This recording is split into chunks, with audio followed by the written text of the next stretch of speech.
Chapter 77. After the irrelevant people left, Jingwan couldn't be bothered to comfort son Ijia anymore. Older sister Jia, let me take a look at your wound. Son Ijia, on the other hand, obediently allowed Jingwan to press her down to sit on the stool. Jingwan lifted her head and used a handkerchief to carefully wipe away the tears on her face. She then untied the white thread and gently lifted the white cloth. She saw the deep wound with the edges turned outwards. Blood was seeping out again. It was truly a bit frightening. Jingwan frowned. Bear with it. What are you standing there for? Hurry and bring the medicine over.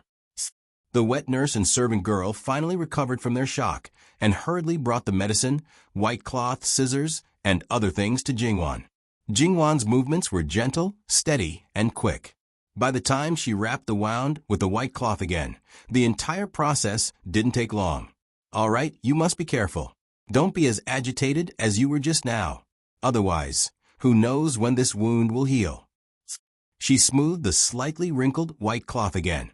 Only then did she notice that son Ijia had been looking up at her with an unusually focused gaze. She used her finger to scratch the tip of son Ijia's nose. Why are you looking at me like that? Could it be that you admire me? She joked. That's right. Younger sister, Wan, is so nice and gentle. It's so easy to admire you. It's a pity that younger sister, Wan, isn't a man. Otherwise, even if I'm disfigured, I'll shamelessly stick to you and think of a way to marry you. You're really so arrogant just because I said you're fat? If I were a man, would I still be so close to you? Of course, you don't know anything about me. Admiration is a big joke. All right, don't talk anymore. Your face is still bleeding. It's fine. I'll speak softly. It won't affect my face. I just want to talk to younger sister Wan right now. Son Ijia simply reached out and hugged her waist. She used the side of her face that wasn't injured to rub against Jingwan's chest coquettishly. Jingwan was speechless. She had never heard of a person's mind deteriorating when their face was injured. However, whether it was illness or other reasons, those who were in poor health would always be a little delicate. Jingwan wasn't really a 14-year-old girl. Although son Ijia was older than her, Jingwan actually treated her as a younger sister. Wasn't it natural for her to coax her younger sister? He let her hug him and stroked her hair from time to time. He was extremely patient and gentle. The maidservants serving by the side may not have felt anything, but son Ijia's wet nurse was greatly moved. Miss Luo was not only playing the role of a close friend, but also the role of an elder sister or even a mother. At this moment, she suddenly understood what her young lady lacked. Thinking about what her young lady said to the madam before, she could not help but feel extremely distressed. Perhaps her young lady had always been suffering in her heart, but she had never realized it. Now, she was unprecedentedly grateful to the third young lady of the Luo family. We always thought that my younger sister was cold and didn't like to get close to others. Now it seems that we were wrong. It's obvious that we didn't do enough. Our indifference made her heart cold. Under the pagoda tree in the courtyard outside, Sun Yilin stood beside Duchess Ding. Through the window, he saw that his younger sister was so attached to an outsider. At the same time, he felt slightly bitter in his heart, but at the same time, he yearned for the warmth between them. Miss Luo and my younger sister have only known each other for a few days. What does this mean? Third Miss Luo's methods are too good, and she's too good at pleasing others. So she can even easily win over someone like my younger sister? Or is my younger sister an ungrateful wretch? Mother, your first reaction is similar, right? No. Duchess Ding denied it quickly and anxiously. Sun Yilin chuckled. He was one of the most romantic figures in the whole capital. His laughter was naturally very lethal. Many maids around him blushed. However, Duchess Ding, who was standing beside him, felt that he was mocking her. For some reason, there was a little helplessness and sadness in his laughter. She wanted to say something more, but she couldn't open her mouth and didn't know what to say. She had always been a strict and strong mother. She would only tell her children what to do, rather than patiently listen to their inner thoughts and then explain it to them in a soft voice. Mother, do you know why my younger sister proposed to come to White Dragon Temple in advance? It's because of me. Because I want to come. I have to rush back today and work for His Majesty tomorrow. Duchess Ding looked at him. She was not a person who could be easily fooled. If he really just wanted to come to White Dragon Temple, he could invite his friends instead of following them on the pretext of protecting his younger sister. He also wouldn't use his younger sister's mouth to lead a group of girls to travel in advance. Why? She thought of a possibility. Mother, according to fourth sister-in-law's words, the one who caused yesterday's incident is the culprit. If that's the case, am I the one with the toughest fate? In fact, I also think this is the most reasonable. After all, I blocked my eldest brother's way and covered the light of all the other brothers, making them pearls covered in dust. See, I am such a bane to my brothers and sisters. Sun Yilin answered the question very calmly. Nonsense. I know whether you blocked your eldest brother's way or not. As for the others, what pearls covered in dust? They are clearly a group of stubborn stones. It has nothing to do with you. Nonsense. When fourth sister-in-law said, "So, Mother, you didn't say that she was talking nonsense. Instead, you seem to agree with what she said. You can't have a completely different attitude just because it's your son now. You don't have to be so obvious when you help your relatives instead of reason." Duchess Ding's lips trembled as she looked at her beloved son. Yilin, I know that you blame your father and me because of what happened to your sister. Are you going to talk to me like this just because of that? Aren't you cutting my heart with a knife? Sun Yilin still smiled. Mother, what's wrong with you? You make it sound so serious. Look, am I not the same as usual? It's not good to be different from what you think. Duchess Ding suddenly thought of what her daughter had said just now. When she heard her son's words, she almost covered her chest with her hand. Unconsciously, she and her children had been so estranged from each other. Mother, don't be like this. Several sisters-in-law are still watching over there. Maybe they will think that I have done something disgraceful and then spread it everywhere. My good reputation will be severely tarnished. The crime of being unfilial is really too serious. Duchess Ding subconsciously restrained the expression on her face. Sun Yilin's smile became gentler. Duchess Ding inexplicably felt that her son was a little scary. Mother, you just asked me why. I'll tell you now. It's because I like the third miss of the Luo family. I want to get as close to her as possible while I still have some time. Let me guess. Are you saying in your heart that the third miss of the Luo family is really not a good person? It's obvious that she wants to use Yijia as a springboard to seduce me. Looking at her unpredictable expression, Sun Yilin smiled helplessly. You're the only one who treats your son as a treasure. Maybe in other people's hearts, I'm just a grass. My son is so outstanding. It's normal for any girl to like him. Yes, so it's normal for the third miss of the Luo family to like him. Even if she wants to get close to me through my sister, it's reasonable. Unfortunately, the only impression I give her is probably that I'm the brother of her good sister. Mother, are you thinking again? Who does she think she is? Why can't she like my son? Duchess Ding's face turned pale when her thoughts were guessed again and again. Last night, Mother and Father discussed it for a long time. There are some bruises around your eyes. Maybe you didn't sleep all night. After my sister has no value in marriage, you will not let go of my marriage easily. The reason why I tell you this is to let you be mentally prepared. Unless the third miss of the Luo family is unwilling, I will marry no one but her. If you agree, everyone will be happy. If you don't agree, I naturally have to do something to achieve my goal. Originally, before my sister's accident, I wanted to take it slowly, but I suddenly realized that if my methods are too gentle, others will think that you are a pushover. Mother, don't try to secretly ruin the reputation of the third miss of the Luo family. And don't think about doing the same thing.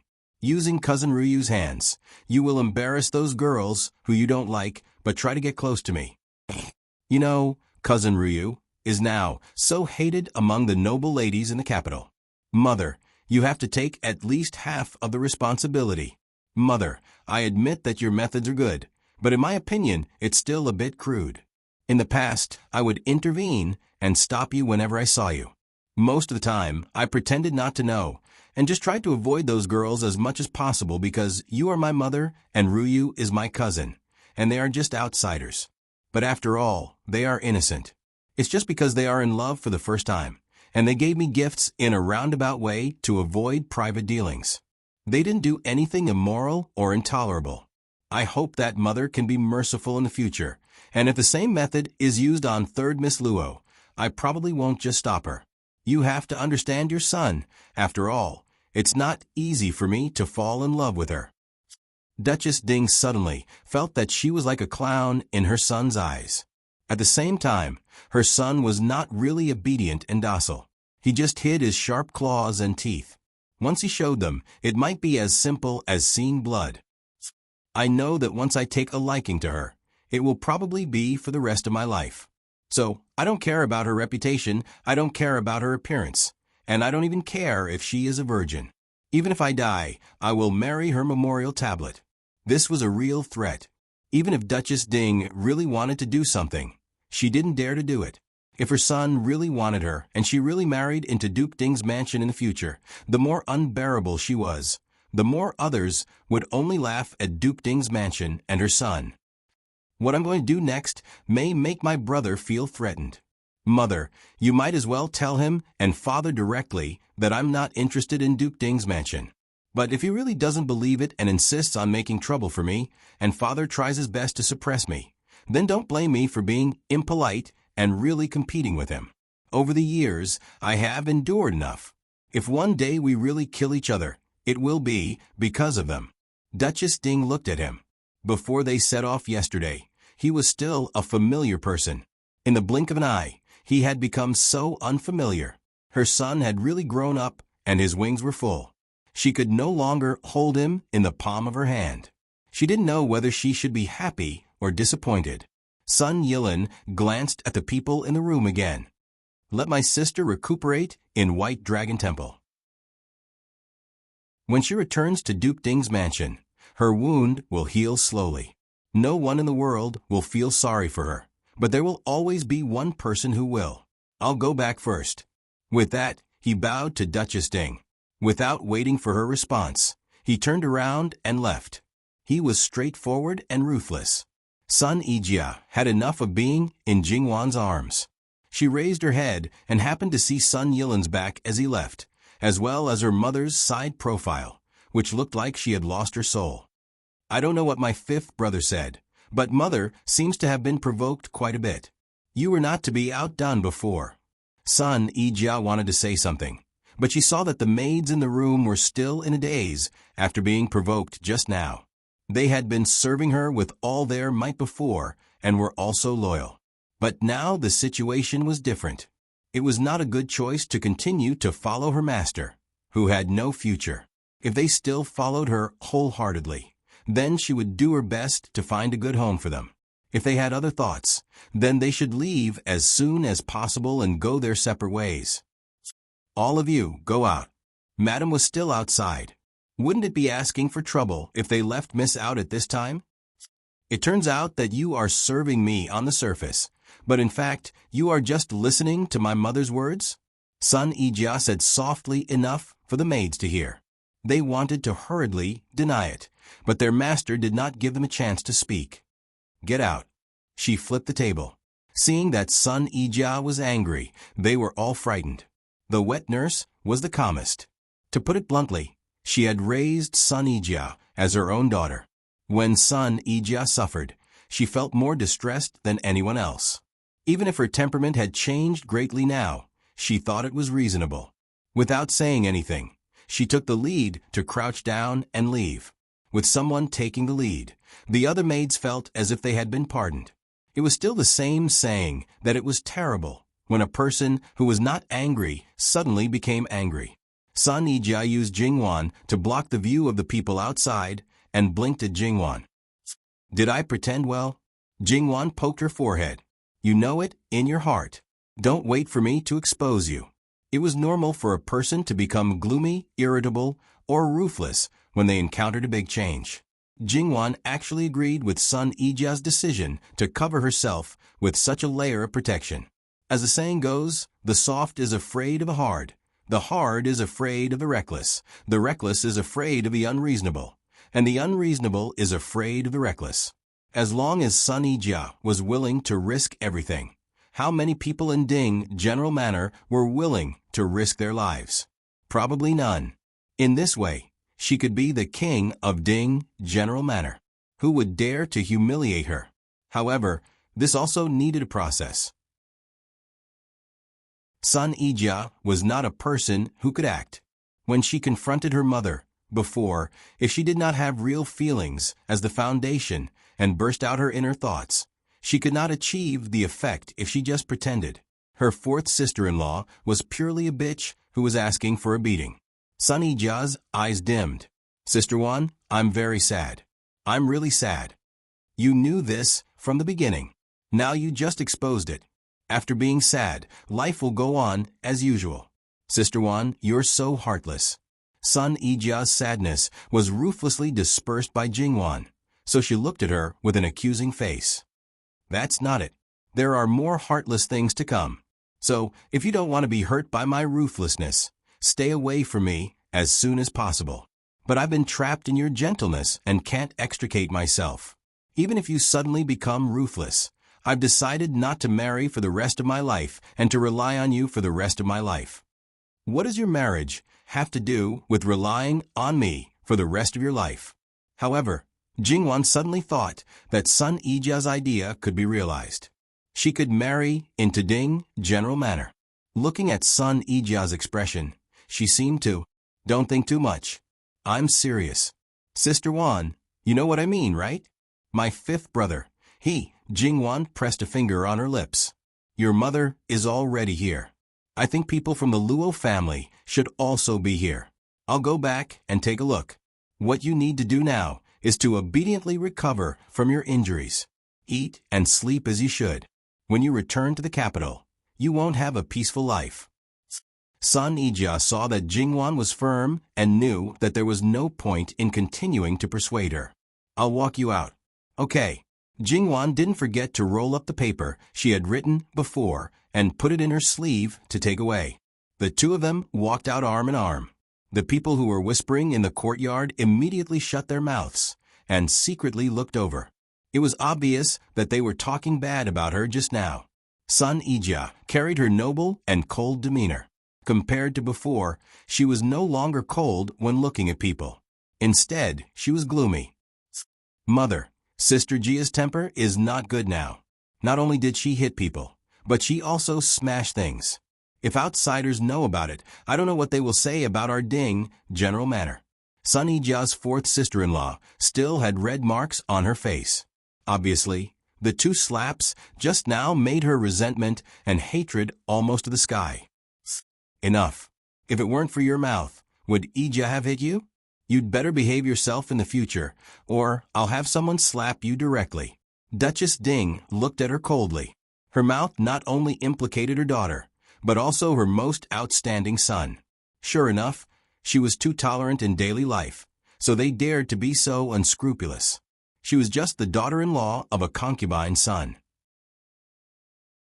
How dare she try to climb over her daughter? However, she had a good-looking sister-in-law. Did she think that without her daughter above her, that little B***TCH could stand out? She was really too stupid. She was actually compromised by a few words from the Duke. Whatever concubine's daughter, she was still her daughter. As long as she married well, she could be of help to her son and also to the Empress. But the fact was, nothing had happened yet, and she was so arrogant that she dared to step on her daughter in front of her. If those B***cheese of a concubine really got up, who knew how arrogant they would be? They enjoyed everything her daughter had and even turned around to bite her daughter. In that case, why should she help them up? B***cheese would be B***cheese for a lifetime. Considering that they were also the Duke's daughters, she was already very kind to them by not letting them be like their B***TCH concubine. Under her nose, they wanted to climb up the social ladder? They wanted to replace her daughter? In their dreams. As daughters-in-law, they had been scolded by their mother-in-law before. But at this moment, her mother-in-law seemed to be colder than before. Sun Ija's sister-in-law couldn't help shivering and didn't dare to speak again. But her lowered eyes contained deep hatred. She deserved it. She ran into Sun Yilin. Since Sun Yilin cared about Jingwan, he naturally wouldn't let others bully her. Although he didn't go in, he heard everything that happened in the room just now. The situation didn't allow him to do so, so he restrained himself. But it didn't mean that he couldn't deal with a sister-in-law who was dispensable in his eyes. As long as he insulted himself a little, his mother would trample that so-called sister-in-law to death. Don't blame him for being despicable and shameless. He was even more calculative with a woman. A man who couldn't even protect the person he liked. Could he still be considered a real man? What's more, Duchess Ding, who had been provoked by her children, was helpless in front of them. The others were just right for her to vent her anger. Whoever ran into them first would die. Ijia. In the blink of an eye, Duchess Ding became a loving mother again, but she didn't know what to say to Sun Ijia now. Sun Ijia curled the corners of her mouth sarcastically. She was used to seeing her mother flaunt her power. It was the first time that her mother protected her so unabashedly when she did something wrong. Mother, you are very familiar with this place. Help yourself. I'll send Sister One away first. Her daughter, who used to be well-behaved and obedient, suddenly seemed to have changed into a different person. Her words were always harsh and sarcastic. No one would feel good in their heart. However, because of this, Duchess Ding thought that her actions had hurt her daughter's heart. Instead, she cared more about her daughter's thoughts. Duchess Ding glanced at Jingwan. She now had very complicated feelings about Jingwan. Her children's hearts had been hooked by her. Such a person probably didn't want her to be her daughter-in-law. If her son was partial to his daughter-in-law in everything, it would be strange if she, as a mother, felt good. But now the situation was that her son protected her and even threatened to marry no one but her. Her daughter needed her and didn't give a good face to anyone except her. As a mother, she had to put her aside. She was even more terrible than those seductive vixens. Jingwan felt that Duchess Ding's eyes were getting weirder and weirder. Did something happen that she didn't know about? Sister Jia, you don't have to send me off. Have a good talk with your mother. How can there be overnight hatred between mother and daughter? If you keep it in your heart, you'll never be able to get the right answer. However, your mother is different. She has decades of experience and has seen many things. Even if your thoughts aren't accepted by the world, she's the one who gave birth to you after carrying you for 10 months. You're her flesh and blood. Naturally, she won't be heartless and ignore your feelings. She'll give you her opinion, and even if it's not what you want, she'll still be able to guide you. It'll be beneficial for your entire life. Sun Yijia didn't expect that before leaving, Jingwan could still say such words. This was not only said to her, but also to her mother. It would be a lie to say that she wasn't grateful. No daughter wanted to quarrel with her parents like they were enemies. This was not only a matter of filial piety, but also a relationship of more than 10 years. How could she give it up so easily? Jingwan also saw this point, so she said such words. Moreover, with the protection of Duchess Ding, Sun Yijia's life would be much better. Well, I'll go first. Jingwan patted her hand and bowed to Duchess Ding. Goodbye. Duchess Ding was both shocked and touched. Her impression of Jingwan changed again, becoming more and more complicated and indescribable.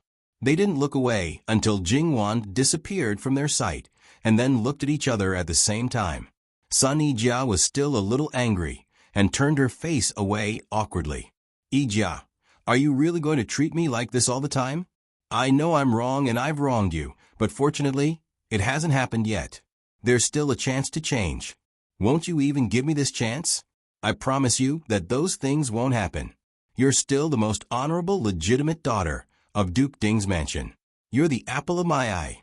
No one can belittle you. Yijia, Duchess Ding said and reached out to pull her. Sun Yijia hesitated for a while. Finally, She couldn't help but throw herself into Duchess Ding's arms and cry uncontrollably. "Mother, don't cry, don't cry. Be careful of the wound." Duchess Ding kept comforting her, but she also made her cry.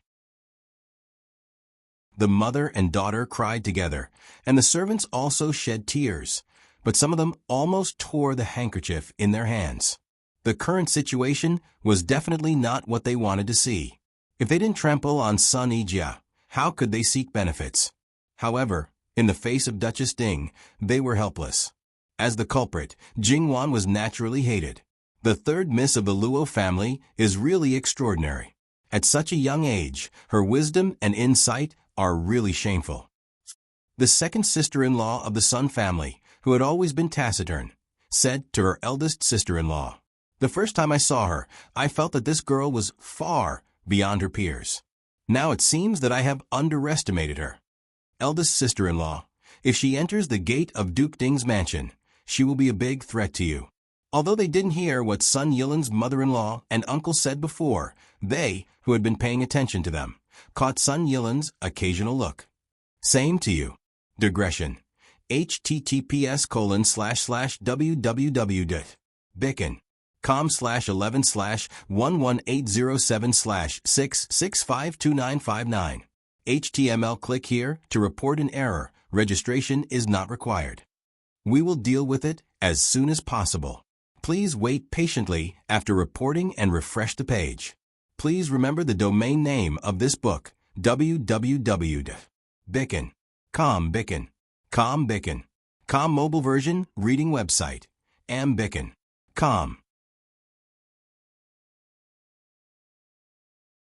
Chapter 78. Not to mention Sun Yijia and her mother. When Jingwan returned to the Luo family, as expected, the Luo family, Yuan family, and Zhou family had all arrived. The ones leading them were the three young ladies, old mothers. Presumably, these families had either made an appointment or coincidentally followed behind Ding Guogongfu. As such, no one could find fault. When Zhangshi saw Jingwan, she began to cry. "You're not allowed to cry," Jingwan said helplessly. Zhangshi's tears that were about to fall were held back by her. She looked at Jingwan with reddened eyes, looking somewhat pitiful. If it was the first time she saw it, she probably couldn't help but soften. But Jingwan had long been immune to her appearance. "Mother, I'm very tired and sleepy right now. I'm going to sleep for a while. I haven't eaten Mother's cooking for so many years. Why don't Mother take advantage of this time to make some for me? Wait for me to get up to eat. Okay?" Okay. Zhangshi quickly nodded. "Quickly go to sleep." Jingwan smiled. After Zhangshi left, she finally showed her fatigue. "Mama, when I came back, which family did I see those people? They should be the family of the Prime Minister, Ruan Darren. I forgot to tell Miss that at that time, it was that evil creature that first collided with the carriage of Ruan Darren's daughter. Miss Ruan's carriage went down from the mountain. Although it was closer to the inside, it still fell off the cliff. After Miss Ruan was thrown out of the carriage, she happened to land on a clump of vines. Therefore, she wasn't seriously injured, but she seemed to be frightened and didn't wake up. Wan Fangfei, who is as famous as Jia Jijia? This is great. In the capital, other than those daughters of the imperial family, the two most valuable and also the most outstanding young ladies were injured together. I don't know what will happen." Fortunately, Jia Jijia didn't care much about the disfigurement. However, with the assassination of Jin Qinhuang as a front, she thought that this matter wouldn't stir up any waves. "Forget it. It's not my turn to care about this matter." Jingwan rubbed her temples. She went back to her room and asked the maid to help her change her clothes. Buddhism was a sacred place, so she had to be a little careful. Although it was not so comfortable to sleep in clothes, she fell asleep soon after she lay on the bed. Jingwan slept all the way until it was time to light the lantern. She slept very soundly and showed no signs of waking up, which scared the group of people again. They thought that there was some hidden injury that they could not see. Madame Zhang had also brought the house doctor, so there was no need to trouble Great Master Liaochen. Fortunately, the house doctor was certain that Jingwan had fallen asleep due to exhaustion. Once she had enough sleep, she would naturally wake up. After Jingwan woke up, her spirit came back. She only felt hungry. As soon as she woke up, Qinglan, who was guarding beside her, naturally noticed it immediately. "Miss, you're finally awake. Well, prepare some food. I'm hungry," Jingwan ordered as she got up and washed. "Before you fell asleep, didn't you say that you wanted to eat the food made by Madam? Madam made a lot, but you didn't wake up." Then she made it again and again several times. She hoped that you could eat the most delicious food when you wake up. "Now it should be ready," Qinglan explained. Jingwan suddenly felt a little guilty. She originally just wanted to send Madame Zhang away and find something for her to do, so that she would not be sad and distressed. She did not want her to be busy all the time. Hearing the movement in the room, people outside came in one after another. Soon, Madame Zhang came in with the food in person. "Wan, you're finally awake. You must be hungry. Hurry up and taste it. I don't know if the food I made now is to your taste." She probably also knew about Jingwan's situation, so she did not care about her injury. "Mother, you've worked hard. As long as it's made by you, I like it. It's not hard. If you like it, eat more." Madame Zhang sat at the side and watched her eat. From time to time, she would pick up food for her. In fact, Madame Zhang's cooking was average, but the meaning was different. In addition, Jingwan was really hungry, so she ate a lot. Madame Zhang also knew that the food she cooked was not very good, but whether it was in Qian Prefecture or now, her daughter always gave her face. She was naturally happy, unlike that bastard Jingbo. When he was young, he would spit it out when he ate. Now he would put down his chopsticks after eating 2 mouthfuls. However, she was still quite self-aware. She only cooked occasionally. She could not poison her daughter just because she gave her face. Mother's cooking has improved a lot. Half of it was the truth, and half of it was to coax Madame Zhang. Really? Madame Zhang was very surprised. Her son and her husband did not say a word about her cooking, let alone like it. "Mother will cook for you in the future." "Okay." The maidservants put away the things on the table and rinsed their mouths. Jingwan sat there and chatted with Madame Zhang. Although Madame Zhang had all kinds of shortcomings, she also had her good points. She was very patient with her children. Moreover, because she was simple-minded, you could talk to her as you wished. Of course, it was all trivial things that did not take much effort. She would always listen with a gentle smile and respond to you. After that, she might not remember a word of what she said, but the whole process was very relaxed. "Mother, it's getting late. You should go back and rest first." She knew that Madame Zhang did not have much to do and did not have anything to worry about. Her schedule was very regular. "Mother is not sleepy yet. It's not too late to go back and rest when I'm sleepy. I just woke up and won't go back to sleep for a while. I know that Mother wants to accompany me, but I have a lot of people here. If it's not enough, I can still read." Madame Zhang was still a little hesitant. "Madam, go back and rest first. The old madam still has something to do and is waiting for Miss to go over." Mama Gong spoke up at the right time. "Ah, Mama, why didn't you say so earlier? It's a sin to let the old madam wait for so long." Madame Zhang said helplessly.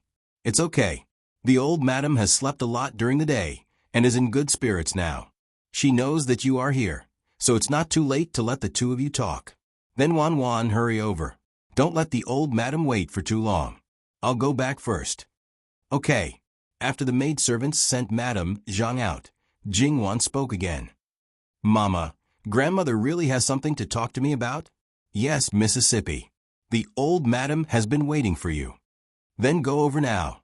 I also have something to talk to grandmother about." Jingwan guessed that grandmother should already know about Jin Qinhuang's matter.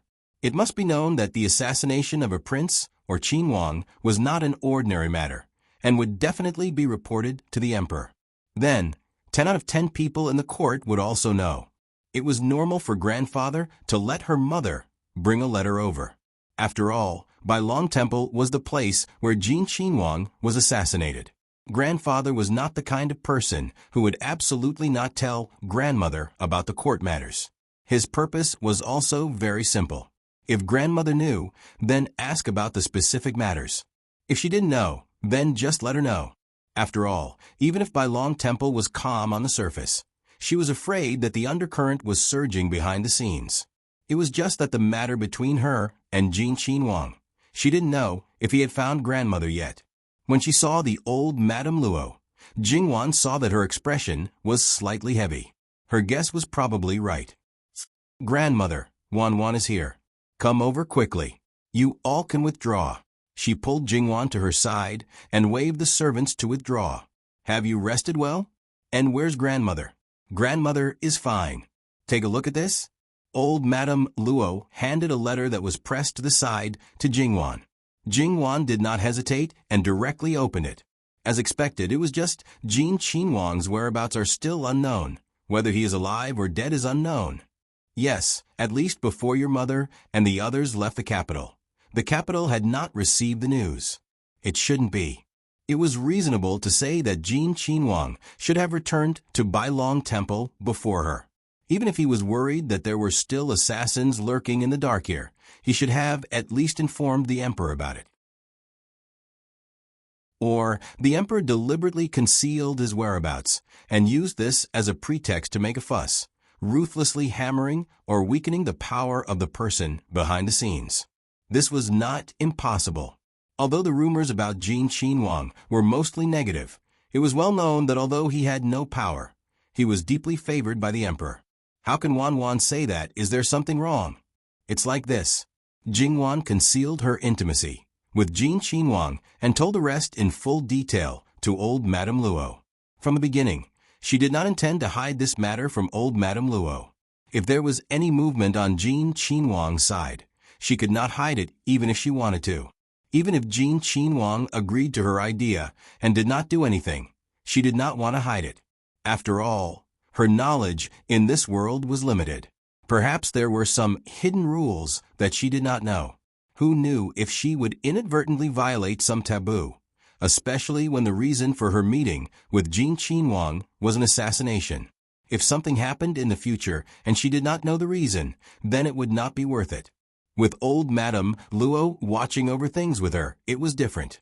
She could always consider all aspects. Even if he could not, there was still grandfather. Old Madame Luo's face became heavy after hearing this. It was related to Wan's reputation. She had to be serious. But it was useless to think about it now. She had to wait for Jin Qinhuang's attitude. Wan did not do anything wrong, but grandmother is worried that if Jin Qinhuang wants to take you into the fu, grandmother does not need to worry about things that have no shadow. If it really comes to that step, then what should be done will be done. If a dignified Qinhuang wants a small girl in the boudoir, we still have the right to refuse. Perhaps Jin Qinhuang saw that I saved him, or perhaps I am not up to the standard of a beauty in his eyes, and just let it go. I hope so. It seemed that it could only be like this now. More importantly, it could not be related to the assassination. Wait until dawn tomorrow. Grandmother will go back and discuss with your grandfather to let your mother stay here. Qiao and Miss Zhou cannot be moved for the time being. Jia or will not return to the capital for a while. You should also stay at White Dragon Temple for a few more days. I will listen to grandmother. Other people outside could not hear what the grandmother and granddaughter were saying, but Gong Mama was clear. She thought, "Old madam, why don't you bring Miss back to the capital?" Others did not know, but she knew that the living king of hell was now holed up in White Dragon Temple. It was just that he had moved from his previous residence. His guards on the surface could not see him, so they naturally sent people to look for him outside. Other than that body full of injuries, no one knew how free and unfettered he was living. Wherever he was, it was like a tiger's den or a wolf's den for Mississippi. You left the delicious food that he longed for in his mouth. Did you feel that he did not live fast enough? According to Gong Mama's understanding of him, she was afraid that as long as Miss was in White Dragon Temple, he would not appear to the outside world and would always be in a missing state. During this period of time, the emperor would certainly have more white hair, and the unlucky ones would naturally be the courtiers. Gong Mama shed tears of sympathy for the emperor when she met such a deceitful son. Gong Mama shed tears of sympathy for the courtiers when she met such a reckless prince. Gong Mama shed tears of sympathy for the courtiers when she met such a willful monarch. Thinking of this, Granny Gong felt much better. Although what he did to the young lady was inappropriate, he didn't really hurt the young lady. His original intention was not to play around. Jingwan chatted with old Madame Luo for a while more before returning. There was no entertainment at night in this world. If one did not sleep, they could only read books. In a temple, scriptures were naturally the most common. Buddhist scriptures were difficult to understand, and it was good enough that she could understand most of them. Jingwan felt that she had no chance to understand the deeper meaning of Zen. She was bored at first, but after calming down, she was able to read. While Jingwan was reading, Li Hongyuan was also reading all kinds of information gathered. This living king of hell had taken over a magpie's nest and tyrannically kicked Master Liaochen out. That was not all. He even complained that everything in the meditation room had been used and completely replaced. Fortunately, Master Liaochen was magnanimous and did not bicker with him. He turned and leisurely went to another meditation room. Master Liaochen did not live in White Dragon Temple, but in a fairyland-like valley in the back of the mountain. Apart from the acolytes in charge of cleaning, no pilgrims or anyone else would set foot here. Master Liaochen himself was usually in the temple during the day. It was rare to see Li Hongyuan come to White Dragon Temple all year round. In everyone's eyes, Master Liaochen treated everyone equally. No one expected the two to have such a deep friendship. Coupled with Master Liaochen's respect, they would not find this place even if they turned the entire White Dragon Temple upside down. Li Hongyuan flipped through the letters one by one. In the capital, the reactions of his brothers, his father, and the reactions of the ministers were all complete. These things did not exceed his expectations and were all within his grasp. Therefore, he only glanced at them and then threw them to the side without any further questions. The last one was naturally related to Jingwan. Because of Jingwan's accidental fall from the cliff, more people had been sent to protect her. However, they were all in the dark, and it would be difficult for them to protect her in close quarters. It seemed that he had to find a way to send 2 more people to protect her. Li Hongyuan flipped to the next page. Eunuch Mu sensed the change in his mood. He thought to himself, isn't he safely back at White Dragon Temple? Did something happen? Li Hongyuan flicked the letter with his finger.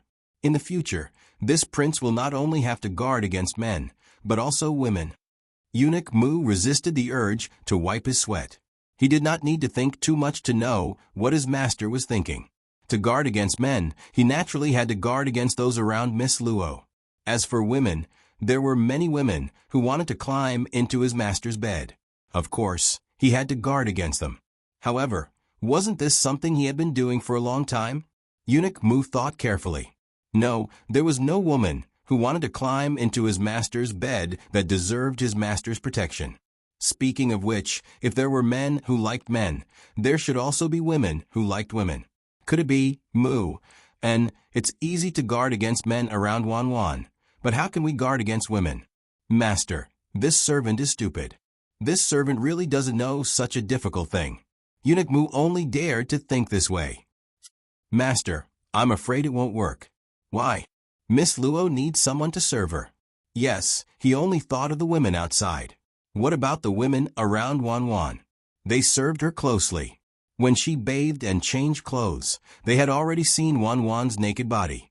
He had not seen it twice. The more he thought about it, the more gloomy he became. He even had the impulse to immediately pull out all the people around Jingwan and chop them into pieces. This vinegar jar was simply overturned inexplicably. This prince will ask my father to grant me a marriage on the grounds of saving your life this time.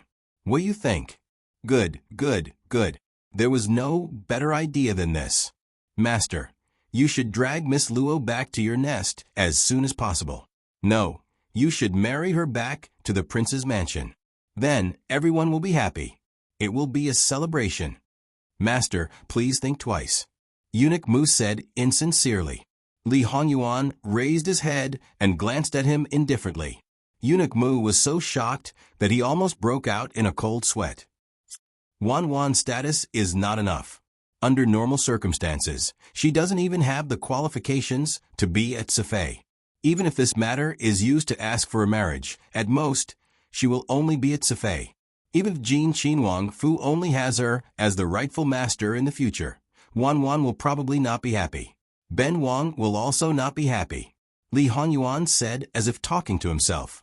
Exactly. So, master, you can only continue to hold it in. We can only continue to endure. Ben Wang knows that you are all looking forward to Ben Wang marrying Wan Wan as soon as possible. Ben Wang also wants to. Unfortunately, Ben Wang does not have the final say in this world. I can only speed up and make my father despair about Ben Wang's marriage and let Wan Wan become the only candidate.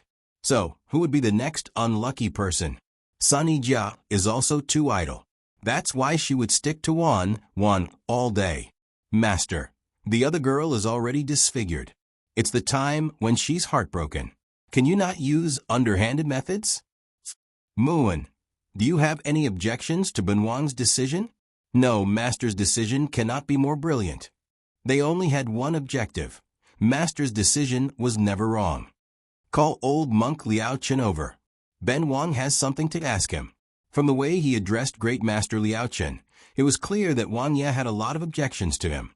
Moreover, it's time to sleep.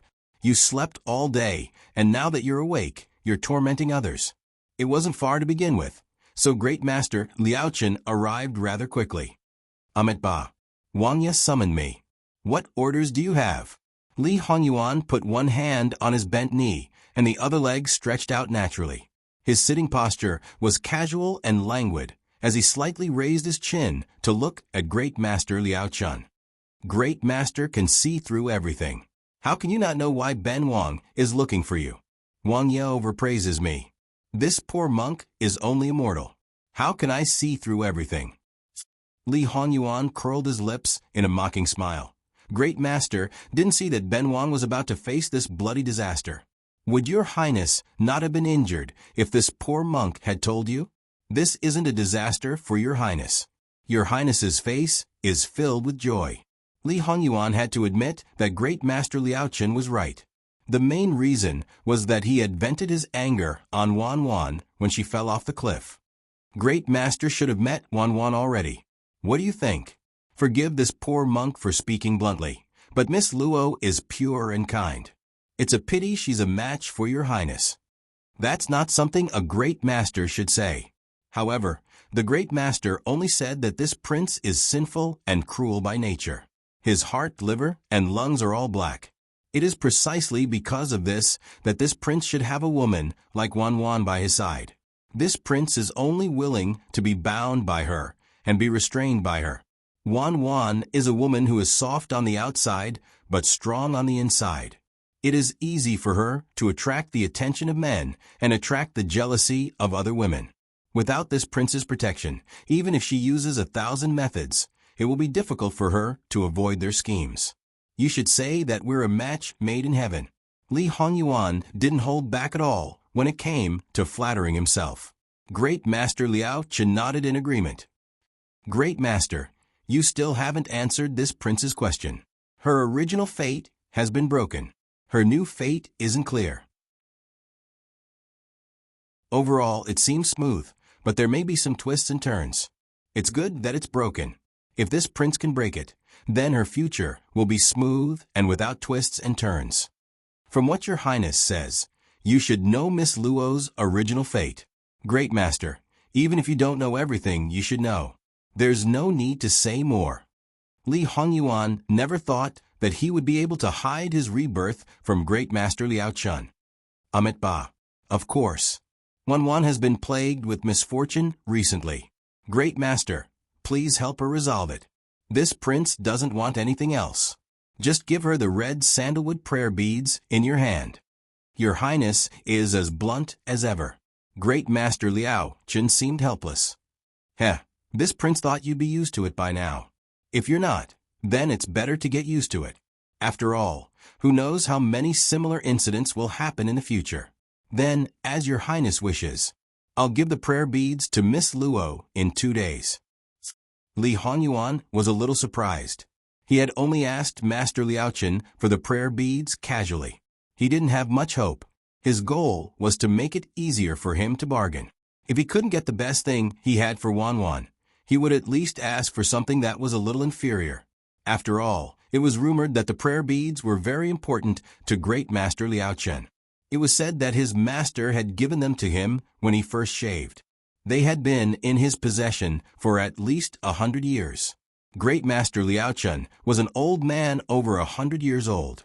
No one knew exactly how old he was, so naturally no one knew how long the prayer beads had been in his master's possession.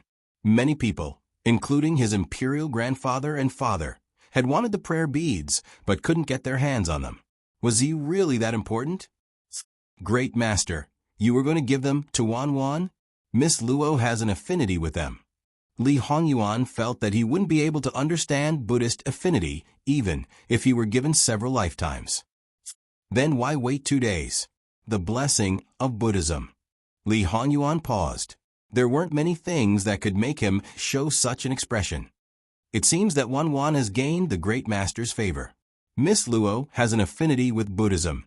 https://www.bicken.com/11/11807/6652960. HTML. Please click here to report an error. Registration is not required. We will deal with it as soon as possible. Please wait patiently after reporting and refresh the page.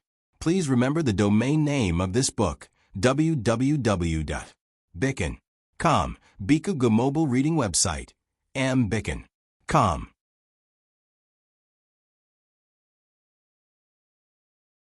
Chapter 79. I think Your Highness is overthinking things. What I meant was that Miss Luo has the compassion of Buddha, not that she is fated with Buddhism. Your Highness wishes to bestow upon her an indescribably noble fate. If one day Miss Luo really becomes a monk, it will be because of Your Highness. Reverend Liaochen was unperturbed by Li Hongyuan's anger and threats. Li Hongyuan snorted. Reverend, you probably won't live to see that day. Even if one day this prince is defeated, this prince will drag her down with him. In life, she will be this prince's woman, and in death, she will be this prince's soul. No one will be able to take her away from this prince. I will kill anyone who dares to stop me. Amitabha, Your Highness's murderous nature is too strong. If you don't control it, you will only hurt yourself and others. Li Hongyuan sneered. What? Reverend, are you trying to enlighten this prince? Why don't you perform a divination for this prince and Wanwan? Just say that she is this prince's destined person, and that we are a match made in heaven. After we are married, you can have her enlighten this prince. It will be much easier with half the effort. Your Highness, are you sure you want me to perform a divination like this? When it comes to defying the heavens and changing one's fate, one must abide by the principle of gains and losses. If you gain something here, you will lose it elsewhere. Li Hongyuan's gaze sharpened. Reverend, are you saying that this prince and Wanwan are not a match made in heaven? I once said that Your Highness's actions have opened a path for you. But because Your Highness is changing your fate, even the path may change at any time. If Your Highness chooses to take this path, it will take time and effort. But because of your efforts, you will most likely achieve your goal. Your Highness wants to take a shortcut and reach your goal in one step, but the outcome is still uncertain. Now that I am forcing it, it is already in the category of defying the heavens and changing your fate. If this matter goes smoothly, there will definitely be other matters that will not. Even the changes on the path will be delayed until after the goal is reached, and the future will become even more confusing. I think this is not what Your Highness wants. Others say that an old monk like you is so powerful, but this prince thinks that you are just SOSO. Amitabha. Those are just rumors spread by outsiders. You can't take them seriously. In the future, when Your Highness obtains your wish, this humble monk will perform a divination for Your Highness to add flowers to the brocade. Li Hongyuan didn't refuse. Master Liaochen was such a revered figure that a single comment from him would be able to suppress many rumors. It was much more effective than a bloody suppression. Moreover, when the time came, Li Honyuan wouldn't add blood to a happy occasion.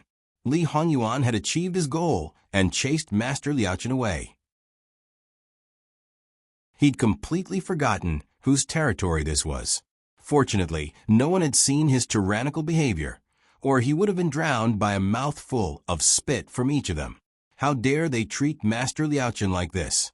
Li Honyuan didn't sleep, so naturally, no one around him could sleep. He called an E. Have you investigated the matter clearly? This subordinate is incompetent. Please forgive me, master. An E knelt on one knee with his head bowed. Ever since they'd followed their master, they'd rarely failed in any of their missions. But this time, they seemed to have stumbled. Had their master misjudged? No, it couldn't be. They'd never seen their master make a mistake. Then there's no need to investigate. Send someone to keep an eye on them. Yes. And E had already prepared himself for punishment, but didn't expect it to be so easily brushed aside. Have you found out who the people sent by this prince's brothers are? Replying to master, including the people sent by His Majesty, we've investigated thoroughly. We've confirmed it over and over again. There are no omissions. What they should know, what they shouldn't know, what they should do, and what they shouldn't do. You don't need this prince to teach you, do you? This subordinate understands. Please rest assured, master. After the matter was settled, Li Honyuan had nothing to do in the latter half of the night. But at this time, he still didn't feel sleepy. Unknowingly, he walked out of the meditation room. Then, he couldn't help but look at the courtyard where the Luo family lived. Once, when she was thousands of miles away, he paid attention to her daily life from letters and paid attention to her growth. He was worried that she would become another person who was different from the one in his memory. When she arrived in the capital, he saw her with his own eyes and confirmed that she was still the original her. Although there was still a big gap from the appearance in his memory, the delicate and tender her was naturally more delightful than the one who'd suffered the hardships of wind and frost. When he couldn't see her, he could still try his best to restrain himself. It was nothing when it became a habit. But when she appeared in front of him, he couldn't help but want to reach out and touch her. When he touched her, his heart couldn't help but give birth to evil thoughts. The closer he got, the more he missed her. The closer he got, the more he wanted to get closer. He always couldn't stop wanting to get more from her. That obsession of his didn't fade because he was close to her. Instead, it became deeper and deeper. A person like him was very clear that this kind of obsession should be eliminated early. Unfortunately, he never thought of doing so. The reason why a weakness was called a weakness was because you didn't have the ability to protect it well. Unknowingly, he walked to the outside of the courtyard wall. Li Honyuan hesitated for a moment, but still walked around the courtyard wall and entered through the circular arch door. It was quiet all around. This courtyard looked very big, but there were a lot of people. The masters could still occupy a side room, but the others could only squeeze together. Compared to when they were in the capital, when they visited the Luo family at night, the possibility of being discovered was much higher now. If Jin Qinhuang, who was rumored to still be missing, suddenly appeared at the place where the womenfolk were staying and was caught red-handed, the fun would certainly be big. The shadow guards behind him were trembling with fear, ready to run away at any time. There was no other way. Although it was quiet here, there were martial monks patrolling the night not far away. They were responsible for the safety of these guests. If they were alarmed, it wouldn't be a joke. Those martial monks were much more powerful than many of the guards in the noble courtyards of the capital. If they were to go against them, they would have to think twice. If it was only them, then it would be fine. The problem was that Bai Long Temple had many people who were specifically targeting Master. If they were exposed, Master, you have injuries. Even if your bones and internal organs weren't injured, the average person would have to lie in bed for 10 days to half a month. Even if you looked fine, you should at least endure it. Night raids one after another. They all felt that Master was outrageous, not to mention the Lady Protector. to meet such a master. How could it be so miserable? Gong Mama carried a lamp and stood in front of Jingwan's door.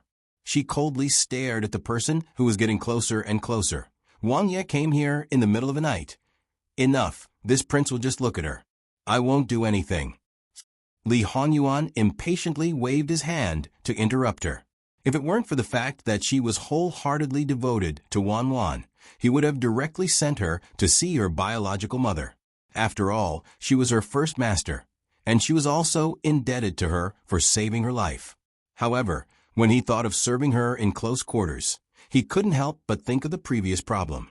Thus, his gaze towards Gong Mama became sharper. Gong Mama was very suspicious of his words, but she saw that his expression was becoming more and more unfriendly. Moreover, there was something else in his eyes. Why did it seem like she was his greatest enemy? She was just blocking the door. It shouldn't be to this extent, right? Gong Mama took a step back. Li Hongyuan entered the room and directly walked to the bedside. Because this was a place reserved for female guests, the decorations in the room weren't very rigid. However, there were still many things that weren't there. Even the things that were brought out of the Luo residence weren't many. In the past 10 years, Jingwan still wasn't used to casually leaving the house, as if she was moving. When she went out, she did her best to make it as simple as possible. Li Hongyuan took out a night luminescent pearl and placed it to the side. Then, he covered it with a lampshade. Immediately, the room became much dimmer. Li Hongyuan only sat by the bedside. He didn't even reach out to touch her. Because he didn't use any medicine, he wasn't sure if a gentle touch would wake her up. She had also slept for a long time during the day. He had originally prepared himself not to appear, but unexpectedly, she fell asleep again. It seemed that she had really exhausted a lot of her energy. Li Hongyuan's heart ached slightly. However, if he had to do it again, he wouldn't hesitate to do it again. After that, until dawn, Li Hongyuan sat quietly by Jingwan's bedside. It seemed that just by looking at her, he was no longer bored or irritated. Your Highness, it's almost dawn. If he didn't leave now, he might be discovered at any time. Not long after Li Hongyuan left, Jingwan woke up. Jingwan's nose twitched. Mama, did someone come? Gong Mama's heart trembled slightly. No, Mississippi. Is there a problem? It's nothing. I just felt that the smell in the room wasn't right. Perhaps it was originally like this, and I didn't notice it before. Gong Mama also felt a little guilty. She forgot that Mrs. Nose was also very sensitive. Wang Yi had stayed here for so long. Because of his injuries, it was inevitable that there would be a smell of medicine. He just left not long ago. The smell hadn't spread yet. She clearly smelled it. How could she miss it for a moment? After Jingwan got up, she did what she was supposed to do, just like when she was in the Luo family. However, she did her morning exercises in the room and did not make too much noise. Instead, she practiced yoga. Yoga was not something she had to practice every day, nor was it part of her morning exercises. However, what she learned was the most authentic yoga. It was very difficult and had a great effect on the flexibility and balance of the body. After a whole set of exercises, Jingwan was covered in sweat. Although the surface of her body was uncomfortable after sweating, her whole body felt comfortable and she felt good. After finishing what she needed to do, she sent old Madame Luo away. Jingwan then went to see Yuan Xiaoqiao and Zhou Shuang. Their mothers. One of them was her aunt. Naturally, they knew each other. The two families were close relatives. Even if her aunt blamed her, she didn't go too far. Xiaoqiao was also open-minded. She thought that it was good enough that she survived. For her, the shock of falling off the cliff seemed to have a bigger impact on her. This was the first time she saw old Madame Zhou. She was supposed to be a very straightforward woman, but now her face was haggard and there were dark circles around her eyes. She looked much older than her actual age. When Jingwan greeted her, she only raised her head to look at Jingwan. She didn't say anything. She didn't even let her in to see Zhou Shuang. Madam, I don't know if Shuang, Miss Luo, we can't entertain you here. Please go back. Her voice was very cold and even mixed with suppressed resentment. She was the one who invited them out. She was fine now, but Zhou Shuang was blind. Even if it wasn't Jingwan's fault, comparing the two, she still felt bad. Jingwan naturally wouldn't argue with her. "Madam, I just want to know if Shuang is awake." Old Madam Zhou saw that Jingwan was really worried about her daughter. She knew that she shouldn't be so against her, but she just couldn't control herself. Mother, is Jingwan here?" Zhou Shuang's voice came from inside the room.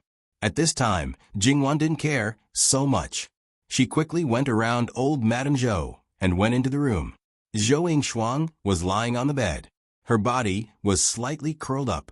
She was obviously very uneasy. She looked in the direction of the door, but she couldn't focus. Jingwan covered her mouth as tears rolled down her cheeks. Zhou Shuang was not Sun Yijia. Although her family was far from Sun Yijia's, she grew up in the palm of the hand. She didn't have the emotional experience of Sun Yijia. She was cheerful, but her psychological endurance was not strong. After she found out that she was blind, it was good that she didn't break down. "Jingwan, is that you?" Zhou Shuang reached out her hand and asked uncertainly. She didn't know about Jingwan's situation. She just woke up not long ago. She asked the people around her, but no one told her. She even thought that Jingwan was all ready. Jingwan quickly wiped away her tears and calmed down. She hurried forward and grabbed her hand. "Shuang, it's me. Are you okay?" "I'm fine. I'm fine." "That's good." Zhou Shuang smiled. "I'm fine too. Don't worry." Jingwan could tell that she was pretending to be strong. Her heart ached even more. She couldn't help but lean over and hug her. "Shuang, if you're really sad, just cry. Don't hold it in. It's not good for your health. Your blindness is only temporary. Trust me, when the blood disappears, you'll be able to see again." "Really? Can I see again?" Zhou Shuang's voice was a little choked. "Yes, trust me. You definitely can. You can see again? You can see again. I believe you, I believe you." She hugged Jingwan tightly and started to cry. "Jingwan, I'm scared. I can't see anything. I'm so scared. I'm really scared. Don't be scared, don't be scared. It's okay. Your family, your friends, will all be by your side. We'll always be by your side. Don't be scared." Jingwan patiently comforted her for a long time. Zhou Shuang finally calmed down. Then, she started to ask about Yuan Xiaoqiao and Sun Yijia. Jingwan didn't hide anything from her and told her everything. To a certain extent, disfigurement was much more serious than blindness. How did this happen? Zhou Shuang's family wasn't prominent, but her grandmother and old Madame Sun had an extraordinary friendship. Zhou Shuang often went to Ding General Manor. Although she wasn't very close to Sun Yijia, she was still more familiar with her than most people. On the way to White Dragon Temple, Zhou Shuang knew that Zhou Shuang was actually easier to get along with than she looked. Through Jingwan, she was much closer than before. "Don't worry." Jingwan lowered her voice. "She thinks it's better this way." Zhou Shuang was stunned. She didn't understand why Sun Yijia would think this way. Jingwan explained to her in a low voice, and then she showed a look of understanding. Jingwan dared to tell her directly, because she knew that Zhou Shuang wasn't a talkative person. She knew what was important and wouldn't say anything even to her family. Zhou Shuang was silent for a moment. "So she's also a pitiful person." Then, she seemed to think of something. "What about you? Where are you hurt? Don't lie to me." The deepest wound on Jingwan's body was probably on her neck. She couldn't feel any pain anywhere else. If Jingwan said that she was fine, Zhou Shuang probably wouldn't believe her. She put Zhou Shuang's hand on her neck against her will. Feeling her careful touch, Jingwan couldn't help but feel guilty again. She couldn't help but curse someone in her heart. Is the wound deep? Everyone knew that the neck was fragile. If one wasn't careful, it could be fatal. "It's not deep, really. Otherwise, my grandmother and the others wouldn't let me out." Zhou Shuang thought about it and agreed. Seeing the atmosphere between the two, Zhou Shuang's heart relaxed a little. However, she couldn't help but feel a little jealous. Her daughter said that she was fine and smiled all the time. Didn't she know that her smile was heartbreaking? However, an outsider who she hadn't known for a long time said a few words and coaxed her, and she immediately revealed her true feelings. What an ingrate! Zhou Yingshuang motioned for the servant girl to bring the medicine and prepare some food for her. Although she said that she was fine before, she complained that the medicine was bitter and said that she had no appetite. Zhou Yingshuang hoped that she would drink the medicine now and eat something. Otherwise, how could she get better? The servant girl brought the medicine over and looked at Jingwan with anticipation. Jingwan thought for a moment and knew what was going on. She took the medicine and let the servant girl help her up slowly. Yingshuang, come, drink the medicine. It's bitter. Zhou Yingshuang subconsciously refused. Jingwan stirred the medicine in the bowl gently with a spoon. Good medicine is bitter. How can you get better quickly if you don't drink the medicine? Don't you want to see it sooner? Good sister, quickly open your mouth. Do you want me, your younger sister, to laugh at you? Zhou Yingshuang's face reddened suspiciously. She reached out her hand. Give it to me. I'll drink it myself. Who needs you to feed me? You're a delicate girl who stretches out her arms and opens her mouth. Don't feed me. Jingwan laughed and put the bowl in her hand. Zhou Yingshuang drank it all in a few mouthfuls and then frowned. It seemed that she really hated bitter medicine. Jingwan picked up a candied fruit and stuffed it into her mouth. Zhou Yingshuang hurriedly held it. Miss, Duchess Ding asks you to go over. Nurse Gong entered the room and said softly. Jingwan, go quickly. Maybe something happened to Yijia. Zhou Yingshuang pushed her. Okay, I'll go take a look first. I'll come back to see you later. Okay. When she was about to leave, Jingwan suddenly stopped. There are some things that I don't want to say to my loved ones. There are some grievances that I don't want to release. It's because I care too much and don't want them to worry and be sad.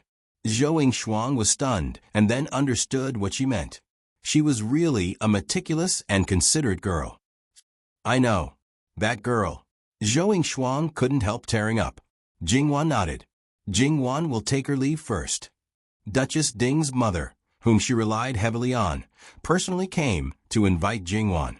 It was obvious that her attitude towards Jingwan had changed a lot. Along the way, Jingwan didn't ask Duchess Ding what she wanted to do. Greetings, madam. Get up quickly. Duchess Ding's attitude towards Jingwan was much more enthusiastic than yesterday. Although Jingwan felt that her attitude had changed a little too quickly and was a little strange, she didn't show it. Facing Duchess Ding's scrutinizing gaze, she stood quietly and calmly. She didn't think that there was anything shameful about her. Duchess Ding was quite impressed with her calm demeanor. She took Jingwan's hand and said, Jingwan, I heard that your grandmother has returned to the capital. I thought that you probably wouldn't go back for the time being. I'm going to let Yijia recuperate in White Dragon Temple. Jingwan, although you are 2 years younger than her, you look like an elder sister. Please take care of her a little more. Madam, you're too serious. Everyone can see how good Sister Yijia is. Let's not talk about who should take care of who. Since we call each other sisters, we should take care of each other. Duchess Ding nodded. You're a good girl. Why did these words sound a little strange? Obviously, they were ready. It didn't take long for Duchess Ding to leave with her people. Except for a mother by Duchess Ding's side, the others left as they came. Jingwan looked in the direction in which they left, deep in thought. Duchess Ding's attitude was really puzzling. Even if it was because of Sun Yijia, there didn't seem to be a need to go to this extent. Sun Yijia walked to her side, took her arm, and then smiled slyly at her. What are you talking about? Ask me what you want to know. Jingwan felt that it was better for her not to know. Sister Jia, you should be fine now. How about we go to the back of the mountain to pick some peach blossoms? Sun Yijia was a little surprised, but she didn't say much. Some things would naturally become clear when the time was right. If she said too much now, she was also worried that Sister Wan would be shy. Okay. Anyway, our purpose of coming to White Dragon Temple is to enjoy the flowers. Although there was an accident, if we don't go and take a look, wouldn't the loss be greater? Jingwan nodded. It's a pity that Xiao Qiao and Ing Shuang can't go with us. Then pick more and fill up their rooms. Although it may be worse than outside, there will be less regret. Therefore Jingwan, who loved and cherished flowers, was also prepared to be a person who ruthlessly destroyed the flowers. The mountain was full of peach blossoms. Because of their accident, or because Jin Qinhuang was assassinated, White Dragon Temple had temporarily closed its doors to the public. The other families in the capital knew that White Dragon Temple was currently in troubled times. So naturally, they wouldn't let their family members come over. The people who were there before also left in a hurry these 2 days. Therefore, in this peach forest, there was basically only Jingwan, Sun Yijia, and the people they brought. Wherever the flowers were the best and most beautiful, they would pick them one by one. They really didn't show any mercy when destroying them. Why did Miss Sun pick so many flowers? https://www.bicken.com/11/11807/6652961. HTML chapter error. Click here to report registration is exempted. We will deal with it as soon as possible. After reporting, please wait patiently and refresh the page. Please remember the domain name of this book, www.bicken.com. Bicken. Com mobile version reading website, mbicken.com.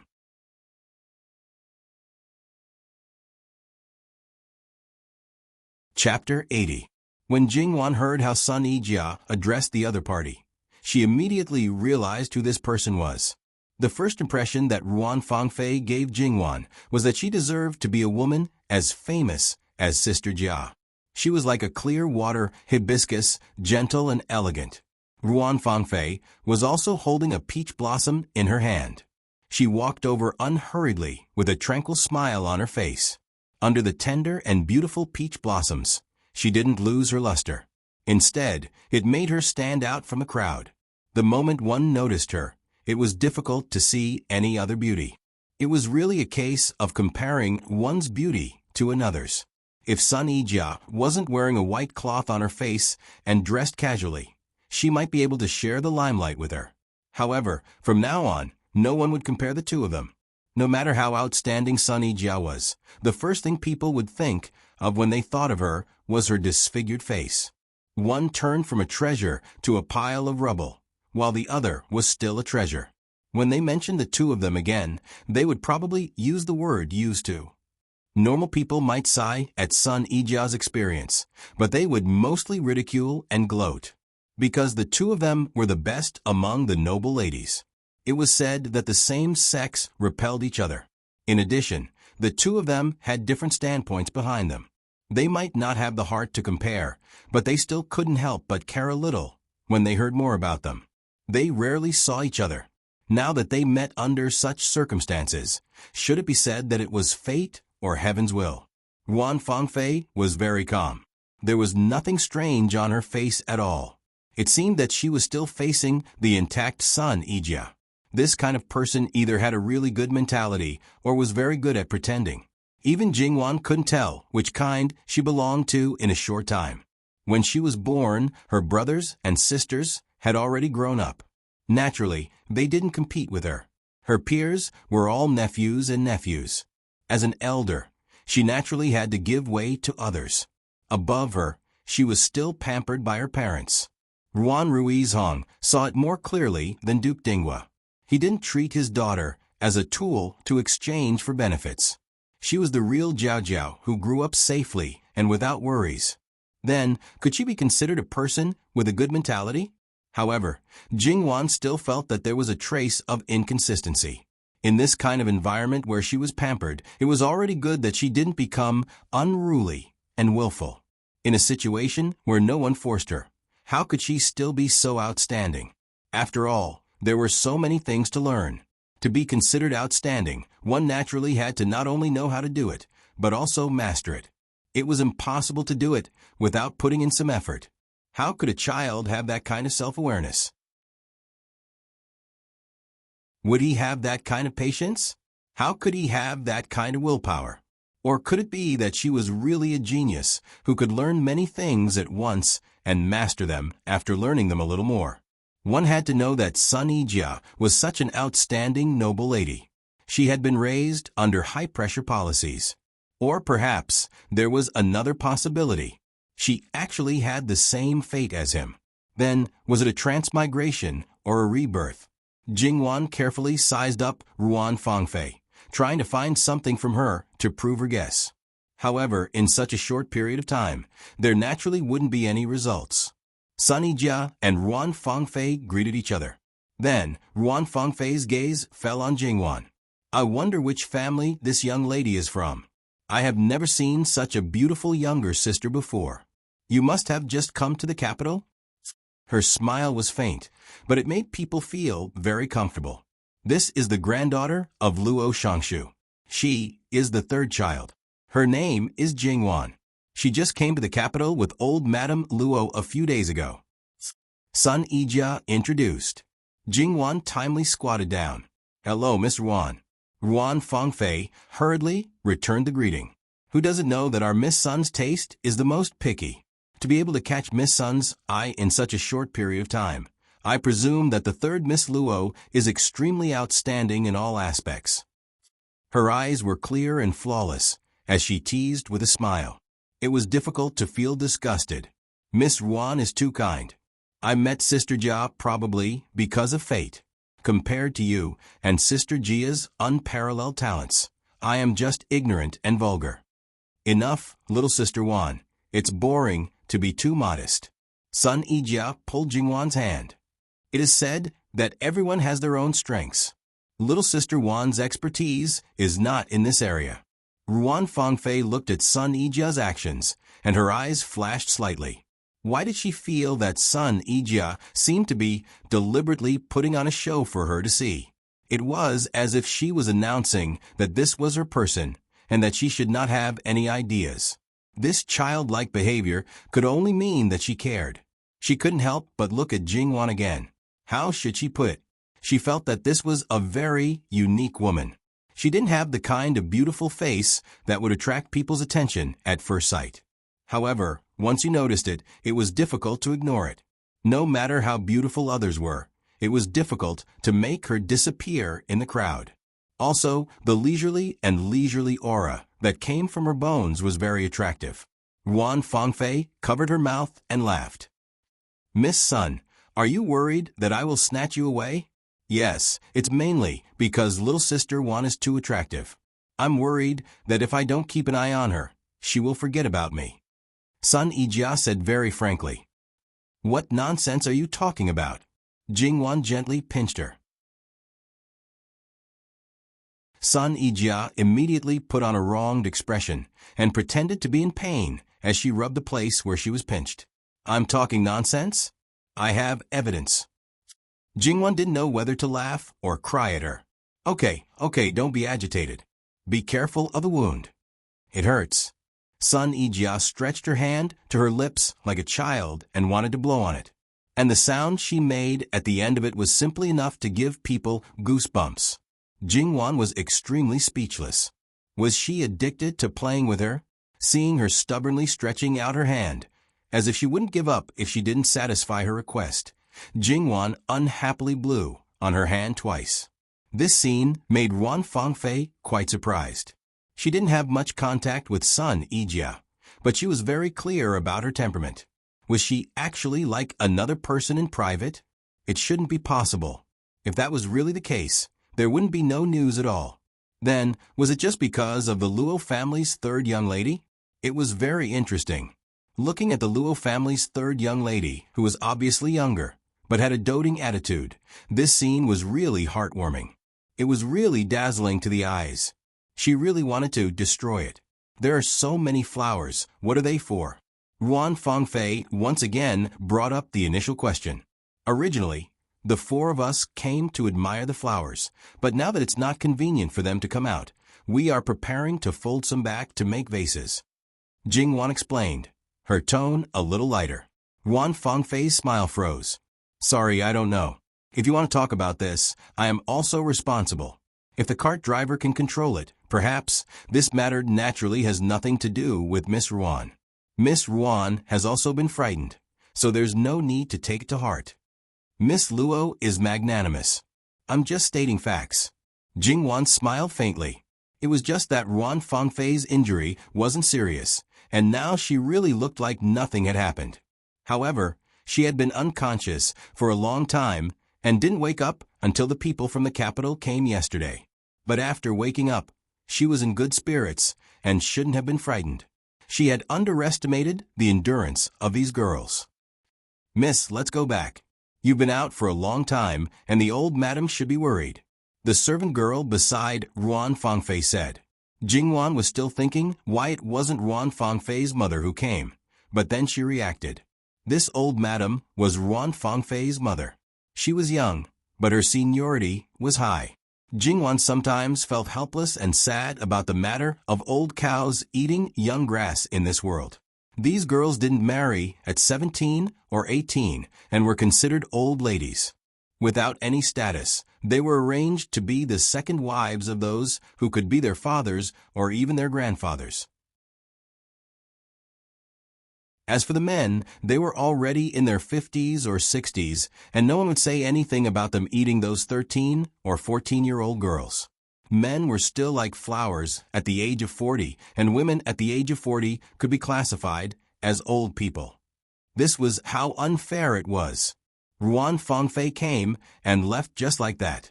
It seemed that because she was bored in her room, she came out to get some fresh air and some wind.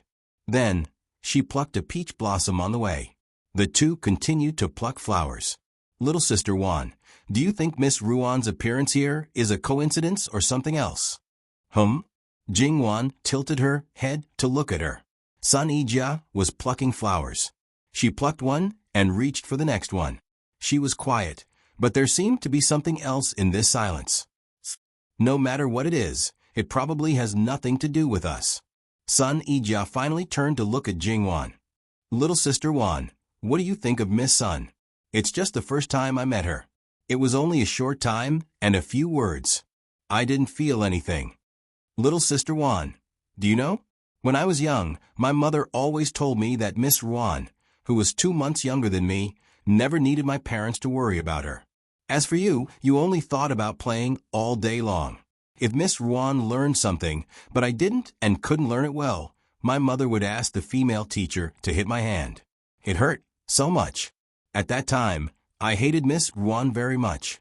Every time I saw her, I wanted to rush up and hit her, but I couldn't. Then, I tried my best to learn. I thought that if I surpassed her, my mother wouldn't say that she was good and wouldn't hit me. Later, I got used to it. I didn't need anyone to urge me. I learned by myself. I didn't have to learn everything that she knew. I just learned some things that I liked. Until now, she's still so perfect that it's unreal.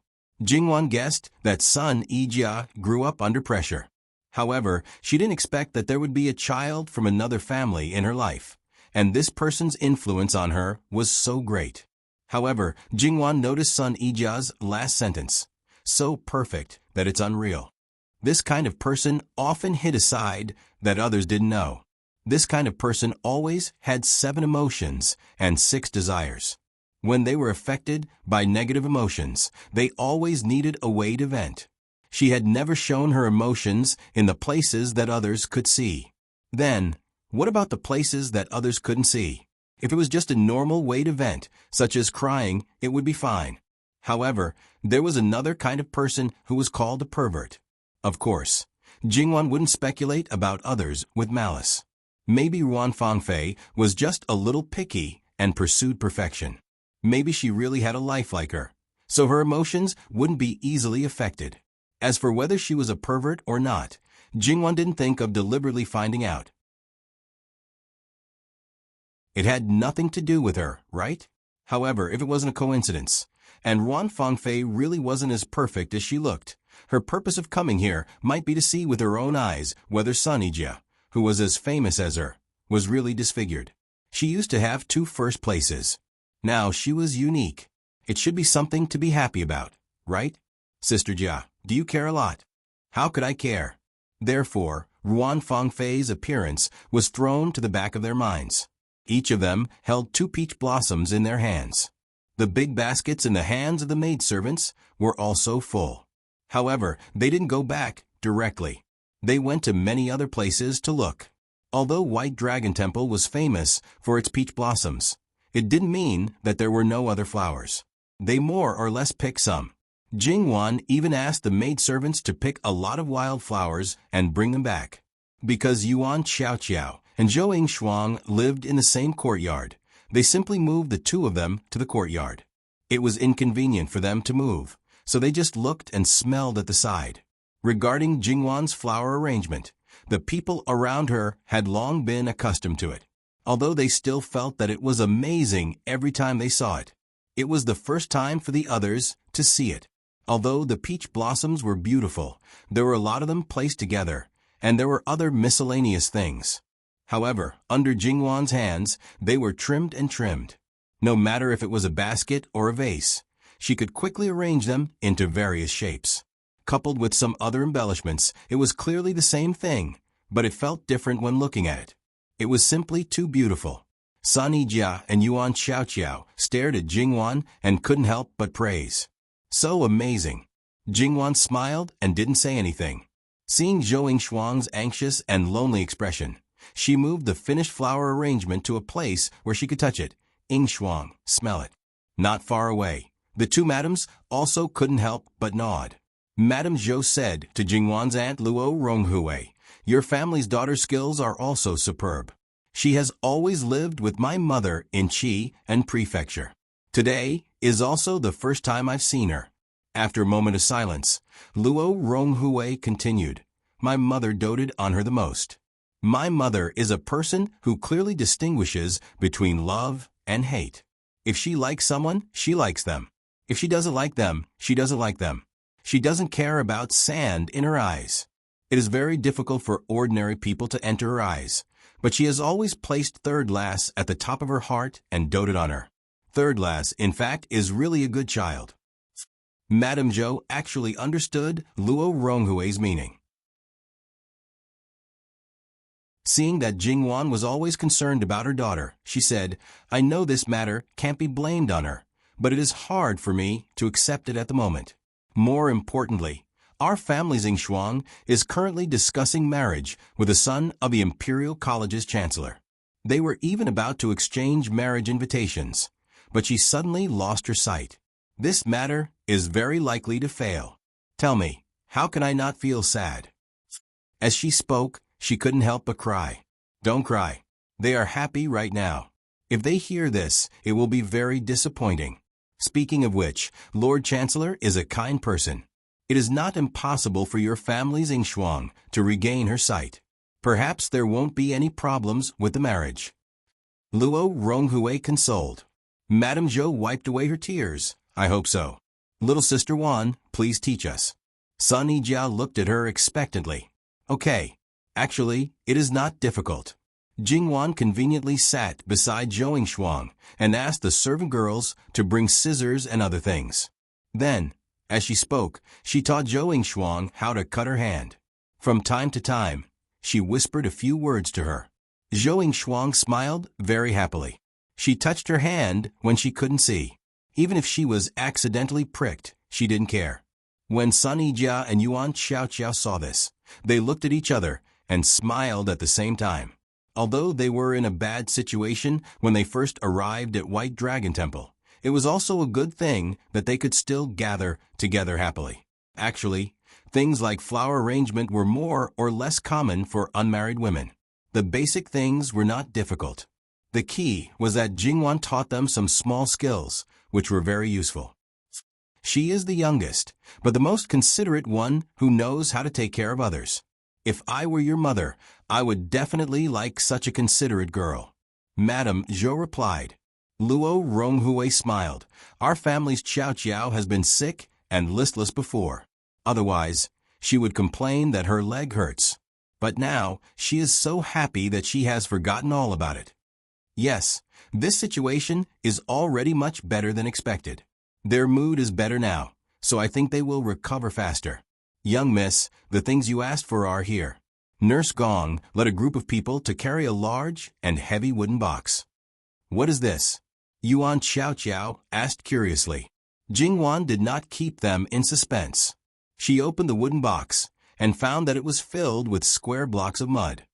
"You asked the monks to help you with this? What are you going to do with this?" Sun Yijia was puzzled. "Of course it is to arrange flowers." Without further explanation, she directly started to do it. She brought over a table and piled up the mud blocks one by one. Some places were higher, while others were lower. Of course, Jingwan did not need to do it herself. The servant girls would do it according to her instructions. After the first step was completed, Jingwan started to decorate it. She did not touch the originally square blocks of mud. Instead, she decorated them with leaves, branches, and some wildflowers of different sizes and colors. When she stopped, the mud blocks no longer had their original angular appearance. They were completely a large and beautiful flower arrangement base. Soon after, Jingwan started to arrange flowers on top of this base. Because it was all soft mud, it was naturally easy to arrange. The flower arrangement that took up more than half of the table quickly took shape under Jingwan's hands. The flower arrangement they had seen before was basically the bouquet in the vase. This was the first time they knew that flower arrangement could be done this way. Sun Yijia could not help but walk forward. She wanted to reach out and touch it, but she seemed to be afraid that she would damage it. She could only praise, "It is really beautiful." Luo Ronghui and Zhou Furen could not help but gather around to take a look. "Miss Luo's hands are really skillful." "I don't deserve Furen's praise. It's just that I thought a little more than others. In fact, anyone can do it. But it's just that you thought a little more than others." Jingwan slightly blushed. This was not what she thought. She just saw a little more, but she could not explain it. "Mother, don't block it. Let me take a good look." Yuan Xiaoqiao could not help but say, Okay, I'll let you." Luo Ronghui moved to the side. Zhou Shuang was the only one who couldn't see the hustle and bustle. She was anxious, but she just lay there quietly, imagining the special flower arrangement. During the whole process, the maidservant whispered into her ear in detail. She tried her best to imagine it, but she felt very empty. She did not feel that it was very beautiful. It was somewhat powerless. Her hand was suddenly grasped. Jingwan's soft words rang in her ear. "When your eyes are better, I will arrange flowers for you. There are all kinds of flowers." "You said it. When the time comes, if you do not meet my requirements, I will not comply." Zhou Shuang gently shook Jingwan's hand. Jingwan was true to her words. There were many more flower arrangements, filling Yuan Xiaoqiao and Zhou Shuang's room. Their side was harmonious, but Li Hongyuan's side was not so wonderful. Ruan Fangfei deliberately went after knowing that Wan and the others went to the peach forest. She did not react when she saw Sun Yijia. Instead, her attention was more on Wan, replying to Master, "Yes." Li Hongyuan's understanding of Ruan Fangfei was that she was unusually cold, but she never thought that there was anything wrong with her. As for whether she was jealous of other outstanding women, he really did not know, nor was he interested in knowing. However, she inexplicably stared at Wan, so he could not ignore it. Li Hongyuan quietly pondered for a moment.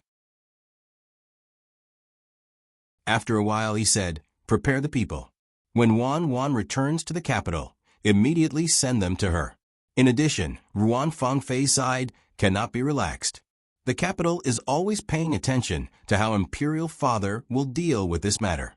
This prince wants to know as soon as possible. Yes. In fact, whether it was Eunuch Mu or an in this case, why didn't he directly deal with Ruan Fangfei? Or did he really have feelings for Miss Ruan in his heart? Li Hongyuan glanced at them, and the two immediately abandoned the thoughts in their hearts, as if they were afraid that their master could see through it. In the next few days, Jingwan's group of 4 lived very peacefully and happily. Jingwan not only made flower arrangements for them, but also taught them how to make rouge with peach blossoms as the main ingredient. There were 1 or 2 times when she even carried Yuan Xiaoqiao and Zhou Shuang out on a soft couch and ran all over the mountain. They were happy, But those rough old maids were a bit suffering. However, for the sake of these older sisters, Jingwan could only apologize to them. As for the three Furins, seeing that their young ladies were happy and their bodies were recovering quickly, even if their words and deeds were a bit out of line, they would turn a blind eye. They often gathered together and talked happily. Perhaps Sun Yijiao was used to it, so she didn't say anything about her mother's absence. Li Honyuan didn't attack every day or night, but at least once every other night.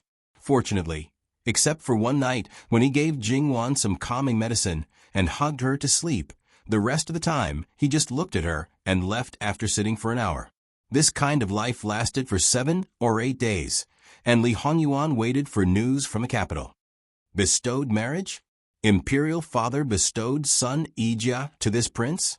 Li Honyuan gently knocked on the table. You know that this prince likes beautiful women, but bestowed a disfigured one to this prince. Because this prince's whereabouts are unknown, you don't know about this matter and won't disobey the imperial decree, right? They all lowered their heads and didn't dare to breathe loudly.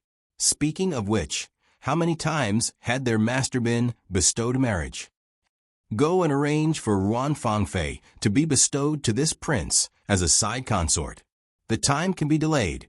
It can be delayed for 10 days or half a month.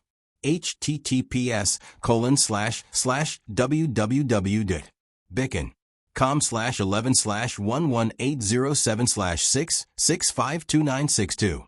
HTML. We will deal with it as soon as possible. After reporting, please wait patiently and refresh the page. Please remember the domain name of this book, www.bicken.com, Biku Pavilion Mobile Reading Website, ambicken.com.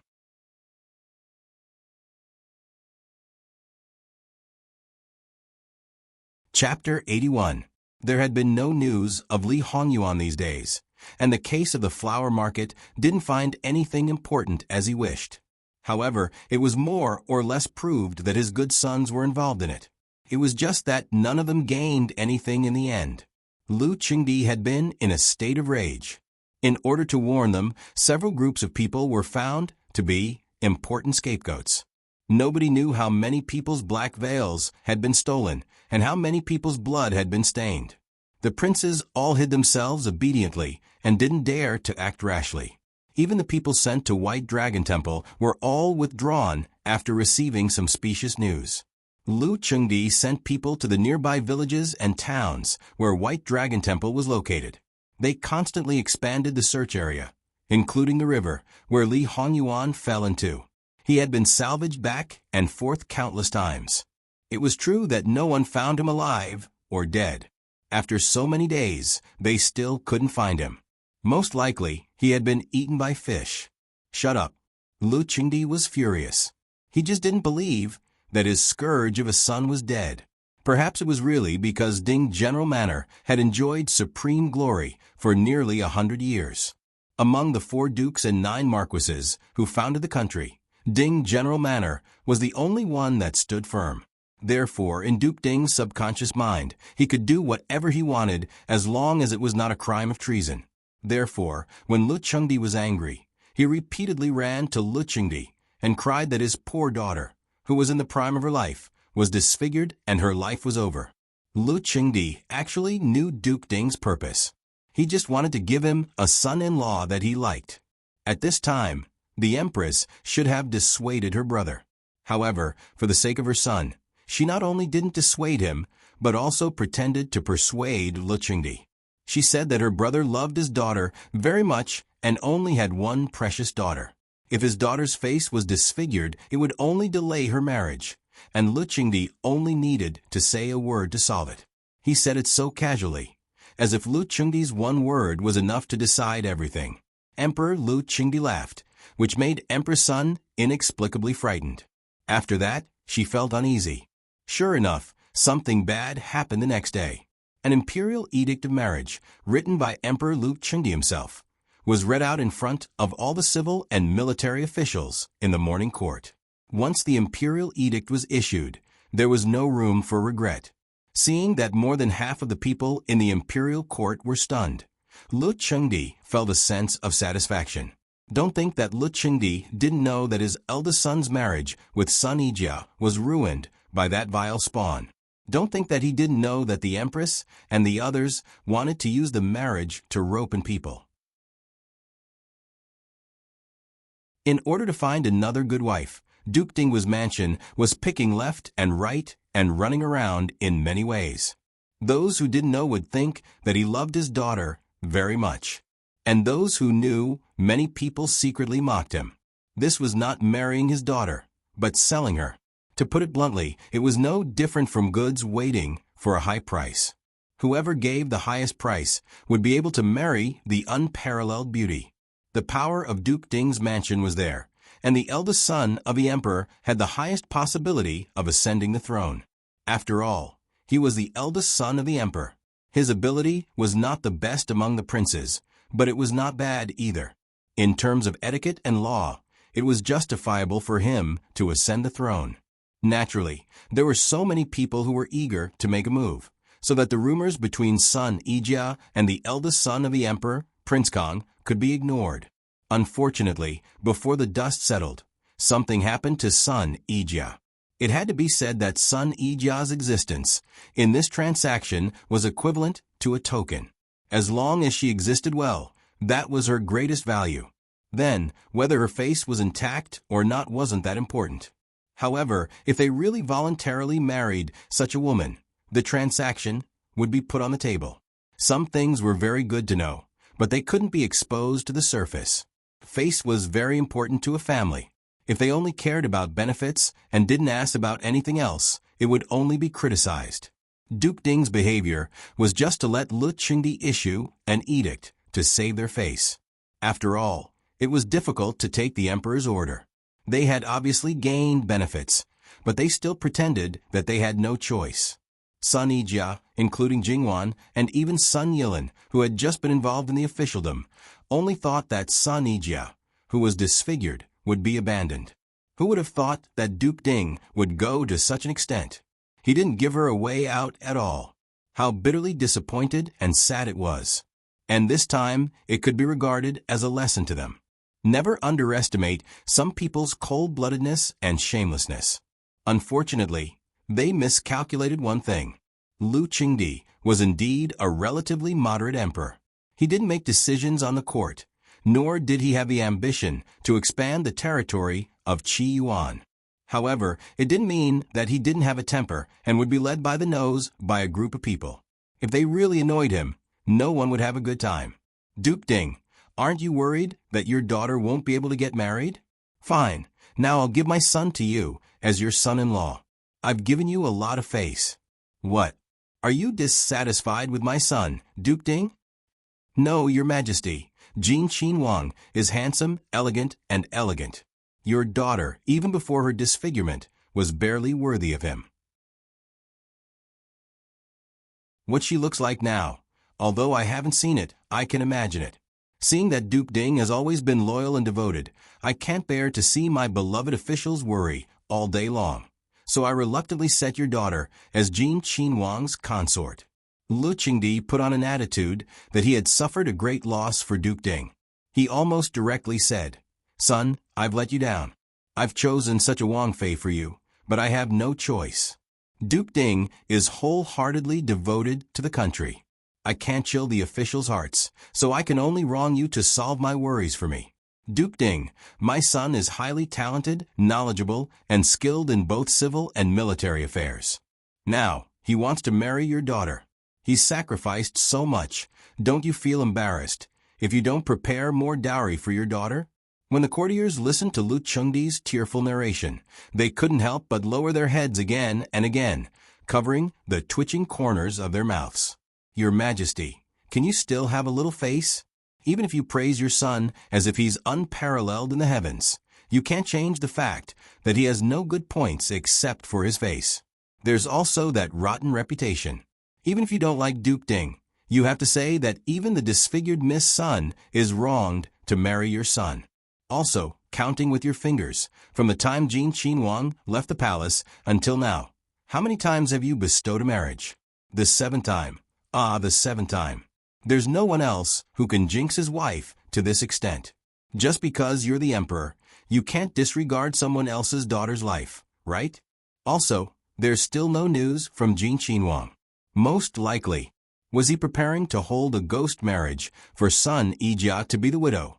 Or what?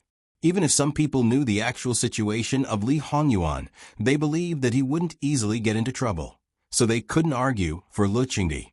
Although you praised your son by a fluke, there wasn't a single mistake. His temperament was unpredictable, and his temperament was still acceptable. Even adding on the reputation of jinxing his wife, they were still willing to send their daughters to Jin Qinhuang Fu to serve him. It was only jinxing his wife, not being a legitimate wife was enough, but, alas, sending their own daughters to him would only be a waste, and they wouldn't be able to reap any benefits. It's better not to think about using this method to climb up the ranks. Duke Ding knelt in the main hall. Not to mention that his abacus had fallen through. Lu Qingdi also named him to give a generous dowry to compensate his son. Beloved minister's son, Duke Ding quivered. This official thanks your majesty for your grace. For my daughter to be able to marry Jin Qinhuang as a consort, it's the good fortune of 3 lifetimes. It's good that beloved minister knows. Lu Qingdi was satisfied. If the people around Li Hongyuan saw the current Lu Qingdi, they would probably be able to find the reason for their master's shamelessness. They were simply father and son in the same vein. Lu Qingdi's sudden imperial edict hadn't been dismissed yet, so the entire harem knew about it. After a moment of shock, some people were completely dumbfounded, while others clapped and laughed. The emperor's move was simply a stroke of genius. Not only did it disrupt the plans of the empress and the eldest prince, but it also made Duke Ding's Fu suffer a double loss. Jin Qinhuang was imperial consort Su's adopted son. The mother and son relationship was deep, so it was absolutely impossible for him to stand on the empress's side. Moreover, Sun Yijia was disfigured. Even if she could successfully marry into Jin Qinhuang Fu, being a living widow was considered light. Jin Qinhuang, who only loved beauties, might hate her, which was equivalent to forming a death grudge. If Duke Ding's Fu defected to imperial consort Su's side, the situation could be eased and Sun Yijia could live a better life. However, Duke Ding's Fu was the empress and the eldest prince's hardcore supporters. The final result was that Sun Yijia was completely reduced to a useless chess piece and no longer had any use. There was also that Sun Yilin who couldn't stand in the court, but was also the inner court's official in the palace. When he heard about it, he almost broke the brush in his hand. He originally wanted to fight for a chance for his younger sister. Unfortunately, because of that good father of his, he thoroughly angered the emperor. Now it was too late. Everything was too late. Although he had the emperor's favor and trust, it was far from being able to make the emperor take back his order. So hateful, really hateful. Sun Yilin had never regretted it like this. If he didn't back down from the beginning, if he climbed up from the beginning, how could he not have any right to speak now? The veins on his clenched fists were bulging, his teeth were clenched, and his eyes were gloomy, as if they were about to drip out. His whole body exuded a malicious aura, which made the little eunuchs serving in the inner court tremble. They only felt that how could the usually genial and elegant Gongzi be so terrifying? Sun Yilin gradually restrained his emotions after a long while. He slightly lowered his head, looked at his palm, and whispered, "Good younger sister, just wait. Even if you marry into Jin Qinhuang Fu, I will make sure that Jin Qinhuang doesn't dare to neglect you even a little bit." When Duchess Ding Guofuren learned of this news, her eyes darkened and she almost fainted, scaring the people who served her. It wasn't easy for her to calm down, but she couldn't stop her tears from falling down. Her poor daughter, ah. These days, she tried to dissuade Duke Dingua. Her daughter was already so pitiful, she shouldn't really force her into a dead end. However, it was useless. She could only hope that even if the future son-in-law didn't like her daughter, it was fine to let her live her own life in the inner court, as long as he didn't treat her harshly. Now it was all over. Jin Qinhuang, that living king of hell, her daughter might die in his hands one day. Duke, you are so cruel and don't care about the affection between father and daughter. Then, from now on, don't blame me for being ruthless. Later, this matter spread all over the capital. Originally, there weren't many people who knew about son Ijia's disfigurement. Because of her father's unbridled publicity, not to mention the common people, at least those officials knew about it. Now that they knew that son Ijia had such a result, there were fewer people who rejoiced in her misfortune. It was a pity, really a pity. Ah, what's a pity? She can still be a Wang Fei after being disfigured. I say, her life is especially good. There was no lack of people who said this. But Jin Qinhuang's reputation, and even now we don't know if he's dead or alive, His Majesty is aware of the situation and still issued an imperial edict to grant marriage. Then son Ijia must be married. It depends on whether she marries a dead person or a living person. But no matter what, she is still a Wang Fei. It sounds so majestic. I say, if Jin Qinhuang is really gone, it would be better for Miss Sunday. If he is still alive, I don't know if Miss Sun can safely survive until the day of her marriage. I heard that none of Jin Qinhuang's previous fiancés had a good end. If they didn't die, they were injured, and even their chastity was destroyed. Duchess Dinghua Furin originally didn't intend to send a letter to son Ijia, but she would know sooner or later. If she came back and was caught unprepared to face this bad news, it would be better to tell her in advance and let her be mentally prepared. She hardened her heart and personally wrote a letter, letting the servants whip the horse to send it to Bai Long Temple. Compared to Li Hongyuan, who used pigeons to send letters, they received the news before the morning court was over. Sun Ijia's side was naturally much slower. She was originally happy, but after Sun Ijia opened the letter and read it, her body went limp and she almost fell to the ground. Jia. Jingwan quickly stepped forward to support her. She saw that her eyes were absent-minded, as if she had lost her soul in an instant. What's wrong? What happened? She carefully asked, thinking that Duke Dinghua Furin had caused trouble again, but she didn't get a response from son Ijia. Jingwan frowned and reached out to pick up the letter that fell to the ground. Although it was rude to privately read other people's letters, she couldn't care so much now. After a closer look, Jingwan's face also became very unsightly. This letter clearly stated the cause and effect of the marriage. Jingwan, what's wrong? Yuan Xiaoqiao saw them like this and couldn't help but ask anxiously. These days, she got along with son Ijia, so their relationship naturally improved by leaps and bounds. They were already close friends. She knew that something big must have happened, so she was very worried. Zhou Yingshuang also had a face full of doubts. Jingwan looked at son Ijia, the pit of her stomach feeling uncomfortable. She opened her mouth with difficulty. Duke Dinghua used Jijia's face injury as an excuse to pretend to be pitiful in an attempt to have His Majesty decree a marriage. He angered His Majesty, so His Majesty bestowed Jia to Jin Qinhuang. What? Yuan Xiaoqiao and Zhou Yingshuang were so shocked that they almost sat up. How could this be? Why did it have to be Jin Qinhuang? Even if he is a scholar, he is still a powerful country's Jin Qinhuang. Isn't this pushing Ijia into the fire pit? Jingwan didn't have a comprehensive understanding of the rumors about Jin Qinhuang, but just knowing that was enough to determine that this person was definitely not a good match. She also understood that many things were actually exaggerated, but the 22-year-old Jin Qinhuang didn't have a proper female master in the Fu. This was very clear that there was a problem. Moreover, based on the things he did to her that night, she could basically conclude that there was still a white moonlight in his heart and a cinnabar at the tip of his heart. She was clear about a man's bad nature. The more he couldn't get it, the more he wanted it. And what if that woman appeared again? Once that heart was partial to a woman, it would become unreasonable.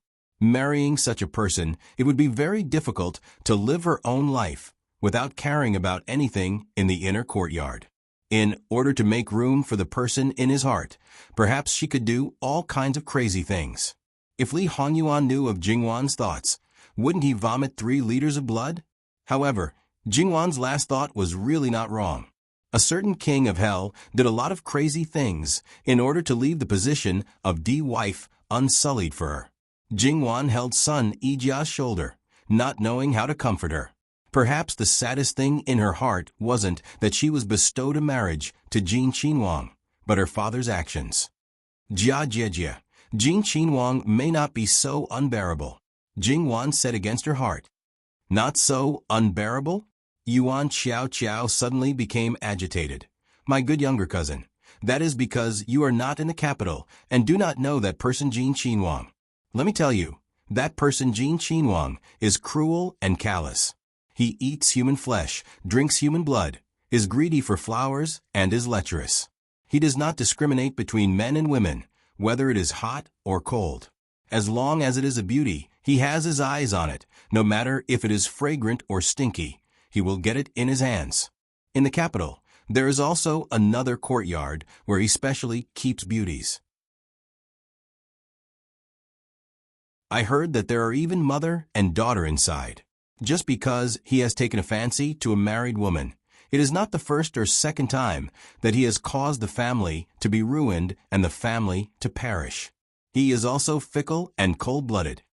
Xiao Qiao, shut up, because Yuan Xiao Qiao raised her voice. It attracted the attention of several Furins on the other side.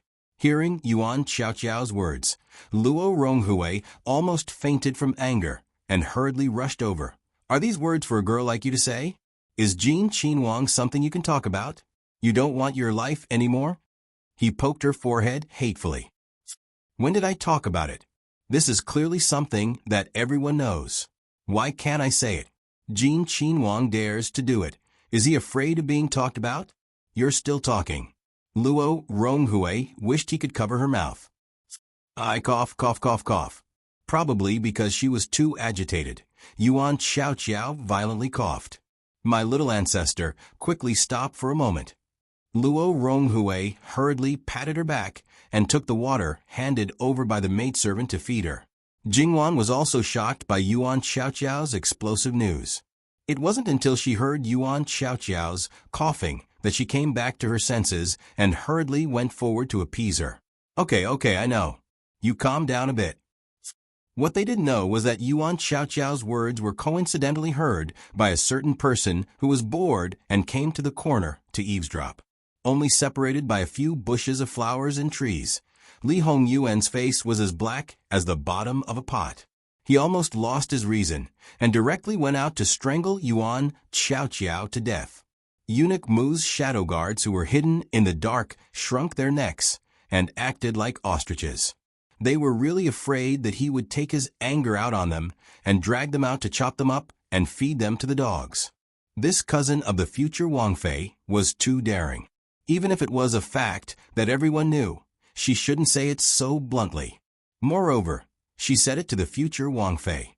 It didn't matter if her own little life was targeted, but it would implicate others. Li Honyuan broke a branch with a snap, which naturally alarmed Jingwan and the others. Who is it? Nanny Gong scolded and turned to look at the flower bushes. As expected, she met Li Hongyuan's gloomy eyes. She squatted down to greet him. In fact, she had noticed them when they came. After all, Eunuch Mu was not a person who practiced martial arts. Others might be able to hide, but Nanny Gong heard his footsteps clearly. Therefore, Nanny Gong went over as soon as she heard the sound, in case they were discovered by others, because they didn't leave immediately. At that time, it would be strange if Li Hongyuan didn't do anything when they were caught talking bad about others. However, he couldn't kill them to silence them. Otherwise, his secret would be exposed. Seeing Li Hongyuan's expression, Nanny Gong felt inexplicably happy and gloated. Now that you know these things, if you keep it in your heart, you will suffer when you get married in the future. What's more, it's all fake, but it's hard to explain. That kind of grievance, haha. Nanny Gong's expression was clearly seen by Li Hongyuan after they looked at each other for a breath. He turned around and walked away. In just 2 or 3 steps, he disappeared behind another bush of flowers and trees. Therefore, even if Nanny Gong didn't come to check, it was easy for him to not be seen by others. Nanny Gong turned back, and the others looked at her. After all, what Yuan Xiao Qiao said just now was disgraceful. If it was really spread out, it would be no joke. No one, It was just an animal that came in from outside. It stepped on the branch and flashed past. I didn't see what it was. Everyone was relieved. Yuan Shaoqiao patted her chest with lingering fear. Luo Ronghue poked her forehead again. After that, the Furins also knew the reason for Yuan Shaoqiao's gaffe. They couldn't help but look at Sun Yijia with pity and sympathy. Before coming to Bailong Temple, I heard that Jin Qinhuang was attacked by an assassin. Mother. Jingwan raised her voice. Yuan Shaoqiao was frank and outspoken, but now she was naive. None of them were easy to worry about. Moreover, Jin Qinhuang was still alive and well. Zhang Shi shut her mouth in embarrassment. She knew that she said the wrong thing. At this time, Sun Yijia also calmed down a bit. She smiled softly. Don't worry. No matter how bad it is, it's just like this. If you really care about me, then accompany me more before I get married. That smile was so hurtful, so dazzling. Not long after, Ruan Fangfei also received the news. Naturally, it wasn't her father who passed it to her. It was her people who specifically instructed them to pay attention to Jin Qinhuang. https://www.bicken.com/11/11807/6652963. HTML chapter error. Click here to report. No registration required.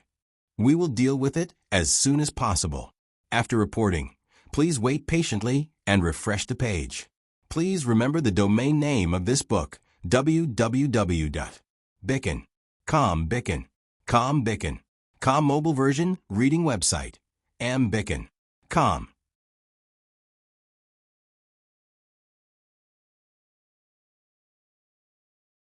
Chapter 82. This was probably the so-called heavens while playing tricks on people. Sun Yijia was not young anymore, and Li Hongyuan was even more so. In addition, there were always problems with his son's marriage over the years. Several of his younger brothers had already married and had families. Lu Qingdi was also anxious, so after issuing the edict, he directly asked the imperial astronomer to calculate the nearest auspicious date.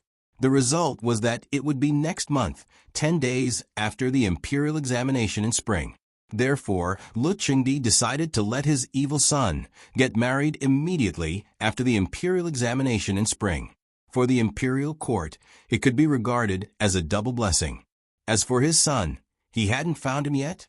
It didn't matter. He continued to look for him. Anyway, he firmly believed that he was still alive. If he could make it in time, he would marry himself. If he couldn't, he could use other methods to replace him. When he came back, he would directly consummate the marriage. His son was so beautiful. His future daughter-in-law was disfigured. It didn't matter. Once the light went out, she wouldn't look or touch. After giving birth to a legitimate son, she would have nothing to do with it. As the future princess, how could Sun Yijia not come back yet? Duke Ding, hurry up and bring your daughter back to prepare for the marriage. Lu Qingdi calmly gave out orders, one by one. The Ministry of Rites should hurry up with the things that should be done, and the Ministry of Household Affairs should prepare the betrothal gifts. In short, even if you guys are as busy as dogs and exhausted to death, you have to make sure that my son's marriage is done perfectly. It was understandable that he set such a tight schedule. After all, Li Hongyuan was almost a veritable crazy wife killer. However, after Lu Qingdi granted Li Hongyuan a marriage, he seemed to be no longer irritable or worried. Occasionally, he smiled amiably at the ministers and began to set foot in the harem again. He listened to music, enjoyed dancing, and drank fine wine. Nothing was left behind. It really made people look askance, including his close servants, puzzled. Because the contrast was too big, people couldn't help but wonder if Lu Qingdi had something they didn't know. For example, Li Hongyuan had been found a long time ago. The reason why he kept it a secret was because he wanted to use this opportunity to clean up the expanding power in the hands of his sons. He wanted them to know that the person sitting on the dragon throne was still their father. If they dared to think about something they shouldn't think about, no matter who they were, be careful that he would chop off their claws. This speculation was not without basis, because after the marriage decree, Lu Chengdi removed the black gauze of a group of officials. Although until now they still hadn't found out who was the one who attacked Jin Xinhuang, or perhaps Lu Chengdi already knew. It was just that the murderer was too special. Lu Chengdi still caught a scapegoat and didn't even pin the crime of stabbing a Xinhuang. And the scapegoat was the same as before. He didn't belong to any side. Most likely, it was to confuse the public. Lu Chengdi's sons were secretly shocked by their father's means. In fact, Lu Chengdi was also very miserable. His men failed to find out the real culprit behind the scenes, and the clues that seemed to be clues vaguely pointed out that his good sons were vaguely involved in the flower market. What could he do? Kill his sons? That was absolutely impossible, not to mention that there was no definite evidence. To let it go so easily, that also couldn't be done. His sons would have suffered in vain, and it would also increase the courage of the person behind the scenes. Thus, there was a method that wasn't a method. Jade Essence Palace, Imperial Concubine Su, and Li Hongyuan were drinking tea. At first, it was quiet, and there was almost no sound. Mu Fei, what is Fu Huang doing? I can't see through his tricks at all. And Li? Sixth brother, is he really? Ming, nothing will happen to Yuan. Absolutely nothing will happen. Do you understand? Imperial Concubine Su stared at Li Hongming, her eyes slightly red. It was obvious that she hadn't rested well recently. It was obvious that she was enduring fear and worry, as if Li Hongming dared to say a bad word, the cup in her hand would be smashed at his head. What was wrong with Lu Chengdi? It was just that Yuan hadn't been found for a long time, so he probably had some hysteria. Li Hongyuan was too special for Lu Chengdi. The corners of Li Hongming's mouth twitched a little with a bit of unspeakable mockery, but he didn't know who the target of his mockery was. Every time it was related to Li Hongyuan, Mu Fei always stood on Li Hongyuan's side. Sometimes, he wondered if he was actually her adopted son. It had been more than 20 years, Mu Fei. You really worked hard. Mu Fei, you're right. How could something happen to sixth brother? Maybe he was saved by someone, and because of an accident, he hasn't been found yet. Imperial Concubine Su's expression eased a little, as if she was comforted by Li Hongming. She held the cup and took a sip, but her hand trembled slightly, and she almost dropped the cup. After the faint smoke, her expression became more and more haggard. That Miss Sun is good in all aspects, but after all, her face is disfigured. I'm worried that your sixth brother won't even be willing to enter the bridal chamber. After all, this time, your imperial father personally granted the marriage. What if he angers your imperial father again? Li Hongming restrained his emotions and chuckled. Mu Fei, you'd better worry. If sixth brother comes back and finds out that he was granted a disfigured princess, will he directly disobey the edict and make a big fuss? Otherwise, even if he doesn't disobey the edict, what if he sleeps in a brothel on the day of the wedding? It will be a big joke. Imperial Concubine Su also rubbed her eyebrows with a headache. That was really something he would do. In the end, she could only smash the broken pot. Anyway, he has offended those he shouldn't have offended, and those he shouldn't have offended. This one doesn't make a difference. I'll discuss with your imperial father and see if we can choose 2 more beauties to compensate him. Li Hongming thought of the dancer he asked for from Li Hongyuan a few days ago. The taste was really good. Will sixth brother lack beauties? How can that be the same? Those women's statuses are too low. Yuan is right to send them to other courtyards. Their statuses are high, and they are beautiful enough. After going to Sun Ijia, there seems to be only one left in the big capital. Imperial Concubine Su was startled when she heard this. Then she said, Ming, don't talk nonsense. Mu Fei, I'm not talking nonsense. You probably don't know, but Ruan Fangfei's marriage has been delayed, just like Sun Ijia.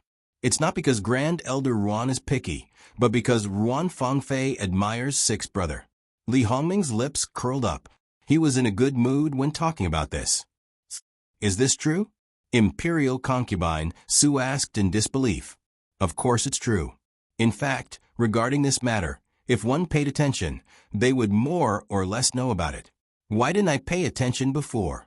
Li Hongming was obviously annoyed that he only found out about such an important matter 2 days ago. Do you know why Miss Ruan is coincidentally at White Dragon Temple? It said that after hearing that sixth brother was punished, she followed. If it wasn't for the people sent to White Dragon Temple accidentally finding out, we would still be in the dark. Fortunately, it's not too late to find out now. I just don't know if my brothers also found out about this matter.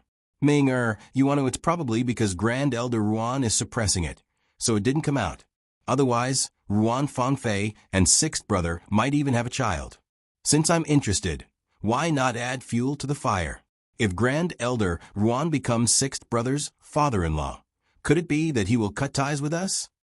Grand Elder Ruan isn't an easy person to deal with. Moreover, if his beloved daughter becomes a concubine, it's possible that he won't be able to rope her in and might even become enemies. If everything comes from Miss Ruan's own hands, and she's willing, Sun Yijia obviously won't be liked by sixth brother and will only exist in name. If Ruan Fangfei enters Jin Qin Wangfu, she will definitely be its Sifei. Other than that, she will be the true mistress. As long as sixth brother doesn't have a second Sifei, no one can be on equal footing with her, let alone be above her. The possibility that Ruan Fangfei won't agree is too low. If you want to talk about looks, it's just taking advantage. Sixth brother can also be favored by a fairy-like girl, like Ruan Fangfei. Like Yuan. What's wrong with Yuan? What's wrong with him? Imperial concubine Su immediately said in dissatisfaction. Yes, sixth brother is your heart. In your eyes, there's nothing bad about him. Li Hongming said rather helplessly. Do as you see fit. Be careful. If you mess it up, it's not a joke. Don't worry, Mu Fei. I know how powerful it is. Imperial concubine Su paused. Also, tell your sixth brother in advance. Mu Fei is really thinking about sixth brother's feelings all the time, sending him a beauty and asking if he's willing. Imperial concubine Su cast a sidelong glance at him. Okay, Ken knows. As for whether he would do it or not, that was another matter. That sixth brother of his was a natural rebel. If he told him, he might ruin the plan. Besides, the one who acted was Ruan Fangfei. Even if he wanted to flare up, he couldn't find it on his head. Imperial concubine Su glanced at him and didn't say anything. At this time, a palace servant hurriedly came to report. Nyang, Wangya. Wang Fei sent someone to report that Qian Shijia is having a fit and is about to give birth. Li Hongming didn't have any reaction, but Imperial concubine Su was slightly startled and almost dropped her teacup. However, she quickly calmed down, except for the slight abnormality in her eyes. Okay, don't stay here anymore. Leave the palace as soon as possible. After the child is born, just send someone to report to me. How could Li Hongming not know what his Mu Fei was thinking? Although he got married relatively late, it had been several years, and he only had 2 legitimate daughters. There weren't many women in his harem, but there weren't few either. He had a lot of work to do, so he didn't have much time to go to the harem.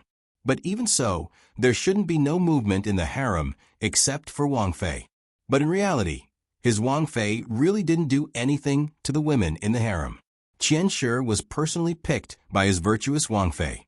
Out of respect for his Wang Fei, she only slept with him for a few nights.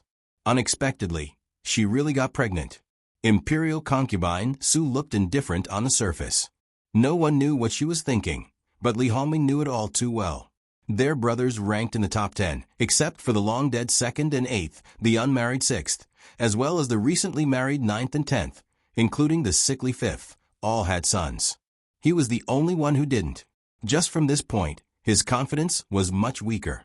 In a situation where many princes were married, it was basically impossible to let a childless prince be the crown prince.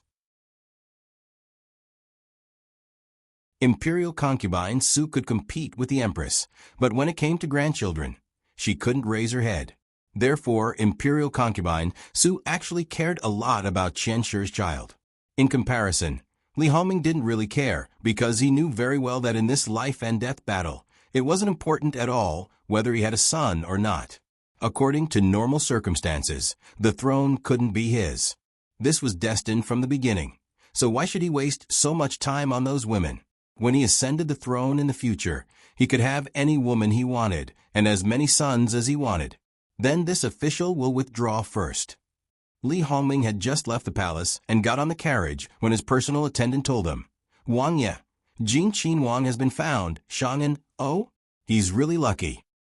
Regardless of whether Li Hongyuan was alive or dead, Li Hongming didn't have much of a reaction. However, he knew from his Mufei's words and actions that Li Hongyuan being alive was far more beneficial than harmful to him. Therefore, even though he really wanted him to die, he still hoped that he would live until Lucheng Emperor passed away, live until he successfully ascended the throne. Li Hongming knew that there were things he didn't know. However, on the surface, Li Hongyuan made enemies on all sides, and even if he was messing with him, he didn't show any mercy. But overall, the losses he caused to others were far greater than him. The trouble he created for him might have made people gnash their teeth in hatred at the time, but in reality, it didn't matter. Tell Ben Wang the details. Yes. After Jin Qinhuang was injured and fell into the water, he was fished out by a large white ape not long after. Wait, large white ape? Are you sure? Li Hongming asked incredulously. The news from White Dragon Temple indeed said so. Many people have seen that large white ape. It's taller than a person and has extraordinary strength. It said that the large white ape was raised by a traveling doctor. That person just happened to enter White Dragon Mountain to pick herbs some time ago. That white ape might have stayed with the traveling doctor for a long time. Not to mention that it understood human nature. It could also help. I heard that it wasn't the first time it saved someone. The large white ape followed them into the mountain. Perhaps it recovered some of its original nature and scuttled all over the mountain. When it saw Jin Qinhuang, who had fallen into the water, it brought him back. That traveling doctor's temperament was strange, and he didn't fear the powerful. He clearly saw that Jin Qinhuang's identity was not ordinary, but he didn't interrupt the journey. Instead, he let the large white ape carry Jin Qinhuang into the depths of the mountain. Thus, Jin Qinhuang didn't follow the river downstream. The people sent by His Majesty couldn't find Jin Qinhuang. When that traveling doctor returned from picking herbs, Jin Qinhuang followed him out. The injuries on his body were already much better. In that case, Ben Wang's sixth brother's luck really isn't ordinary. There's no problem with that traveling doctor's identity? Replying to Wang Ye, there's no problem. Many people have seen him, especially those poor commoners. Many people have received his kindness. Li Hongyuan pondered. Right now, he wasn't sure if it was the truth or if everything was arranged by his Fu Huang so that Li Hongyuan could reasonably appear in front of people. If it was the latter, then this line was arranged too long. His Fu Huang was able to predict the future to this extent? After thinking about it carefully, Li Hongming was more inclined towards the former. Where is sixth brother? Where is he now? Replying to Wang Ye, Jin Qinhuang is currently recuperating at White Dragon Temple. It's not known when he will return. His wedding is next month. There are still many things that require him to be busy. He won't stay at White Dragon Temple for too long. That's right. Does he know that Fu Huang has bestowed a marriage to him? Perhaps he knows, or perhaps no one told him. After all, the imperial edict wasn't directly sent to White Dragon Temple. Ben Wang had forgotten. Ben Wang's future sixth sister-in-law is also at White Dragon Temple. Also, Ruan Fong Fei. Li Hongyuan smiled with interest. These two people should already know about this marriage.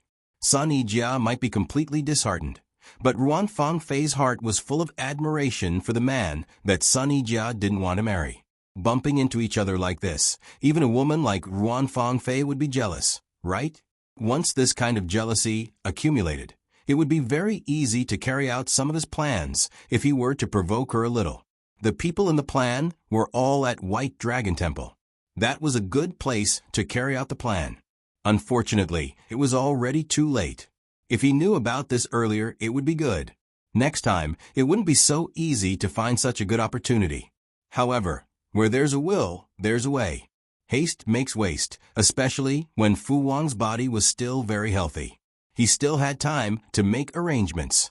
Wang Ye, the road ahead is blocked. What's the matter? Go take a look. Yes. The guard who went to inquire soon returned.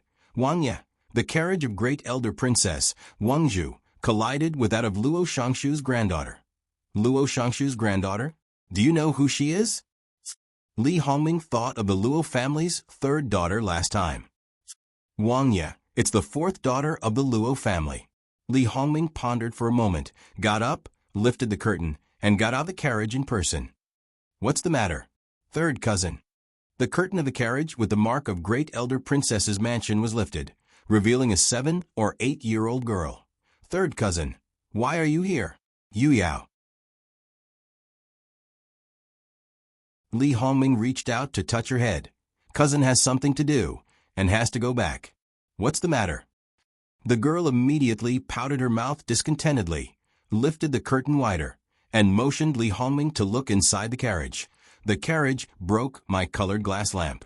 I came out today to get this lamp. I was going to give it to my mother as a birthday gift. Li Hongming saw that the beautiful colored glass lamp in the carriage was indeed broken in a corner, and then glanced at the pitiful figure in front of the carriage, biting her lips. Her clothes were not bad. Luo Shangshu's family was rich, but as far as he knew, the fourth daughter was the daughter of a concubine of Luo Shangshu, who was not very favored by Luo Shangshu, so their family was not very rich. This lamp cost at least 2,000 or 3,000 taels of silver. In addition, it seemed that the son of a concubine of Luo Shangshu was very close to his eldest brother's people. Li Hongming's mind had already turned a few times. At this moment, he saw that the girl was looking at him with expectant eyes. Li Hongming smiled comfortingly, and then turned to old lady Yu Yao. This thing is very precious. It will break if you touch it. The carriage is not a good place to play with it. This girl definitely did not do it on purpose. How about this? Cousin will give you a more beautiful one. And for cousin's sake, let's forget about this matter. How about it? Old lady Yu Yao was still hesitant. A qualified noble lady should be magnanimous. Okay, but cousin, remember to give me the colored glass lamp. Okay, I'll send it to you later. Li Hongming smiled gently. Then cousin, I'll go back first. I've been out for a long time. Mother will be worried. Okay, please send my regards to Aunt. I've been busy recently. I'll pay my respects to Aunt on her birthday. Old lady Yu Yao nodded. After sending old lady Yu Yao away, Li Hongming took 2 steps towards Luo Jingying. Luo Jingying hurriedly saluted. Greetings to Wang Ye. No need to be so polite. Li Hongming raised his hand. Miss, are you hurt? Thank you, Wang Ye.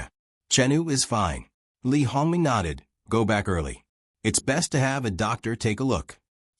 Luo Jingying whispered a yes. Wang Ye. Chenu will find a way to compensate Wang Ye for the colored glass lamp. Will Ben Wang be short of a colored glass lamp? Go back early. Li Hongming turned and got into the carriage. When the curtain of the carriage was put down, he saw Luo Jingying staring at him in a daze. He smiled softly. Unsurprisingly, he saw the other party blushing shyly. When the curtain fell, the smile on his face carried a bit of pride and sarcasm. Pride because he was always successful with women, but the irony was that these women were all the same. Li Hongming returned to the Rue Prince mansion. Although he didn't care if he had a son or not, it would be good to have one.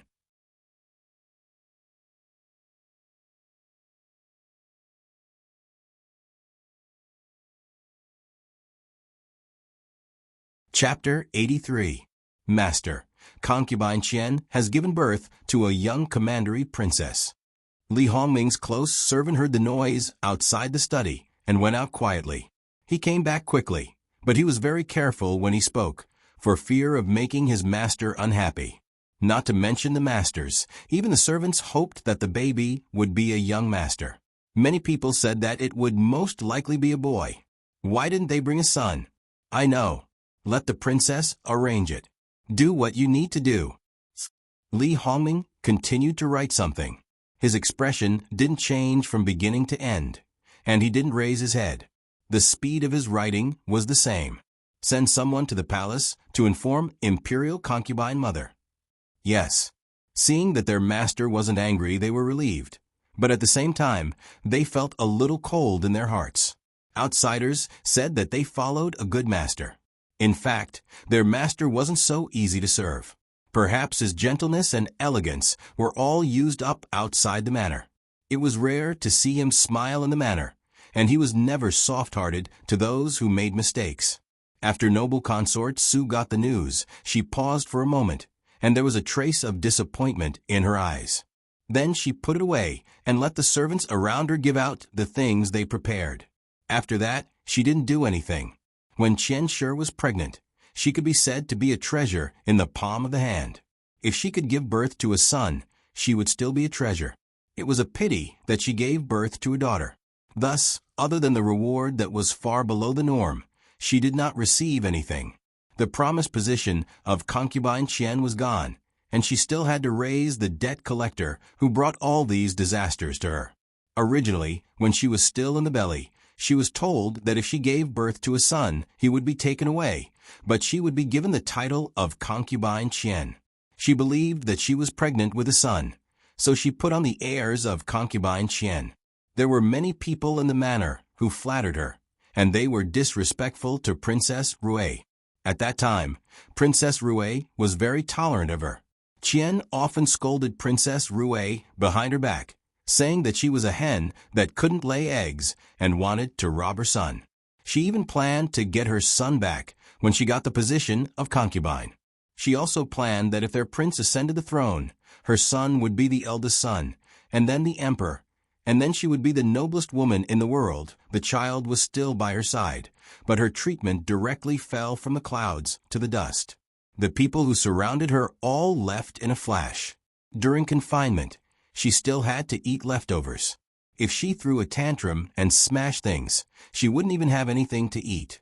The people in the kitchen sneered. That was the princess consort's kindness. The concubine's stomach, unfortunately. She didn't have that fortune. She only had the life of a concubine. She still wanted the same treatment as the princess consort. Was she dreaming? And those women who were envious of her all came to ridicule her. She used to be arrogant because of her belly, but now she was trampled on miserably. She shouted to see the prince. Unfortunately, even if she shouted until her throat was hoarse, no one paid attention to her. Then she cursed all kinds of things, and was no surprise that her mouth was blocked. She was weak after giving birth. After this, she suffered from postpartum hemorrhage. She was about to die, but no one even called a doctor for her. Before she died, she forced herself to stand up and used her last breath to grab the swaddling clothes that she didn't like and threw far away. She didn't know when the crying stopped. It was less than 24 hours from the time she gave birth to the day she died. Princess concubine Qian suffered from postpartum hemorrhage and died. Young commandery princess is weak, so she also died. Princess Rui was stunned for a moment. Bury her. Send more things to the Qian family. Tell the Ministry of Personnel to mention it to anyone in the Qian family. Prince concubine Qian suffered from postpartum hemorrhage and died. Young commandery princess is weak, so she also died. Li Hongming still didn't raise his head, just reported to the princess. Why do you tell me? Princess concubine Qian suffered from postpartum hemorrhage and died. Young commandery princess is weak, so she also died. Noble consort Su fiddled with the bracelet on her hand and said carelessly, she is unlucky. But she met a filial daughter. Knowing that she was lonely, she went to accompany her. If noble consort Su didn't make it so obvious when she rewarded things, even if it was a little bit more generous. If Li Hongyuan told her to take care of herself after giving birth and rewarded her casually. If Princess Rui left a little order to leave some people behind to stop the other concubines at the mountain gate and to hug the young commandery princess when they knew it was her, then Qian Shi wouldn't have died, and that poor child wouldn't have been thrown to the side to fend for himself, without even drinking a mouthful of milk. In the end, it was because these people were used to being aloof and regarded human lives as grass. They could ignore and do nothing for people who didn't benefit them. Princess Rue still felt pity for a woman like Chencher, but that was it. She wouldn't find trouble for herself because of that bit of pity and extend a helping hand. No matter how pitiful and sad they were, they couldn't escape the fact that they stole her husband and could threaten her child at any time. At the same time, Jin Qinhuang returned to the capital. Unlike when they left the capital, they returned with great momentum. In addition to the Qinhuang's ceremonial guards, there were also thousands of guards. Along the way, the people who were watching the excitement were addicted to their eyes. Although they were isolated by the guards, their interest didn't diminish at all. They didn't know who was in the carriage. Even at the foot of the Son of Heaven, there was still an insurmountable chasm between these ordinary people and those in power. Even those who knew the symbols of the families of the various officials and nobles in the capital, even those who understood Jin Qinhuang's character, only dared to secretly spit and didn't dare to brazenly show it. Jingwan's carriage followed behind and was also within the protection of the guards. It looked like Jin Qinhuang's family. When they left White Dragon Temple, they found out that Jin Qinhuang, who was assassinated, was also returning to the capital. Among the four of them, before this, only Jingwan knew that he was assassinated, including Sun Yijia. Duchess Ding never mentioned it to her. It wasn't until Sun Yijia received the news of her marriage and Zhang Shi inadvertently mentioned it that they found out. Soon after, Jin Qinhuang was found and White Dragon Temple was placed under martial law. Because of the martial law, the matter became more and more conspicuous. In front of White Dragon Temple, the two sides faced each other. His face was expressionless, his eyes were cold, and he stood with his hands clasped behind his back. Even if he had an incomparably handsome face, it still made people shudder. In addition to that unapproachable aura, people didn't dare to rashly approach him. Yuan Xiaoqiao, who spoke ill of him 2 days ago, always felt that his gaze clearly fell on her body, like a poisonous snake that made people's hair stand on end. Sun Yijia calmly looked at him and didn't have the slightest intention of covering up the white cloth on her face. However, when she met his eyes, Sun Yijia understood that he already knew about the marriage between them. She couldn't see his opinion on this marriage from his face. However, it didn't matter, right? Zhou Yingshuang couldn't see anything, but that didn't mean that she couldn't feel the cold atmosphere around her. She couldn't help but shrink her body and didn't dare to breathe. The faces of the Furins were also not so good. Only Jingwan was affected the least by him. However, she still inexplicably felt that his gaze contained a deep meaning. It was very easy to understand. She was perhaps the only outsider who understood the real situation after his injury, and was also the one who bluntly refused to enter Jin Qinhuang Fu. During these days of waiting for Li Hongyuan's decision, Jingwan's heart was actually still somewhat apprehensive. However, when she heard about his rather legendary rescue process, Jingwan knew that the matter of her intimate skin contact with him had already been completely overturned. However, through this matter, Jingwan also saw many more things. This Jin Qinhuang might not be like the rumors, blindly relying on the emperor's favor and only pursuing an extravagant and unfettered life. He had no power and didn't fight for power because he knew that she might have touched on something that shouldn't be touched. To a certain extent, she, including the Luo family, feared that they couldn't be separated from this Jin Qinhuang. The more you know, the faster you will die. If you don't want to die, then think of a way to make the other party trust you, even to the extent of treating you as a confidant. However, Jingwan didn't regret telling this matter to her grandmother, and indirectly told her grandfather. Even if she told Jin Qinhuang that she didn't mention anything about saving him to anyone, the other party might not believe it. If he took this opportunity to secretly find the Luo family, then she could only rely on her grandfather to deal with it. Also, because of that different state of mind, she wasn't frightened by his imposing manner. Jingwan actually felt the imposing manner of a monarch descending to the world from his body. She had never seen the emperor's face and didn't know what kind of aura the so-called dragon's face and heavens might had. Her feelings told her that what Li Hongyuan wanted her to see was it. Jingwan very naturally moved her gaze away. However, it was at this moment that she inadvertently saw Wan Fangfei on the other side. She clearly saw the way she looked at Li Hongyuan. If Jingwan was only a 14-year-old girl born and raised here, she probably wouldn't understand what that was. However, she wasn't. She was very clear on what that represented: infatuation, possession, and even the desire to control. Jingwan couldn't help but tremble slightly. What about the lotus flower that emerged from the water?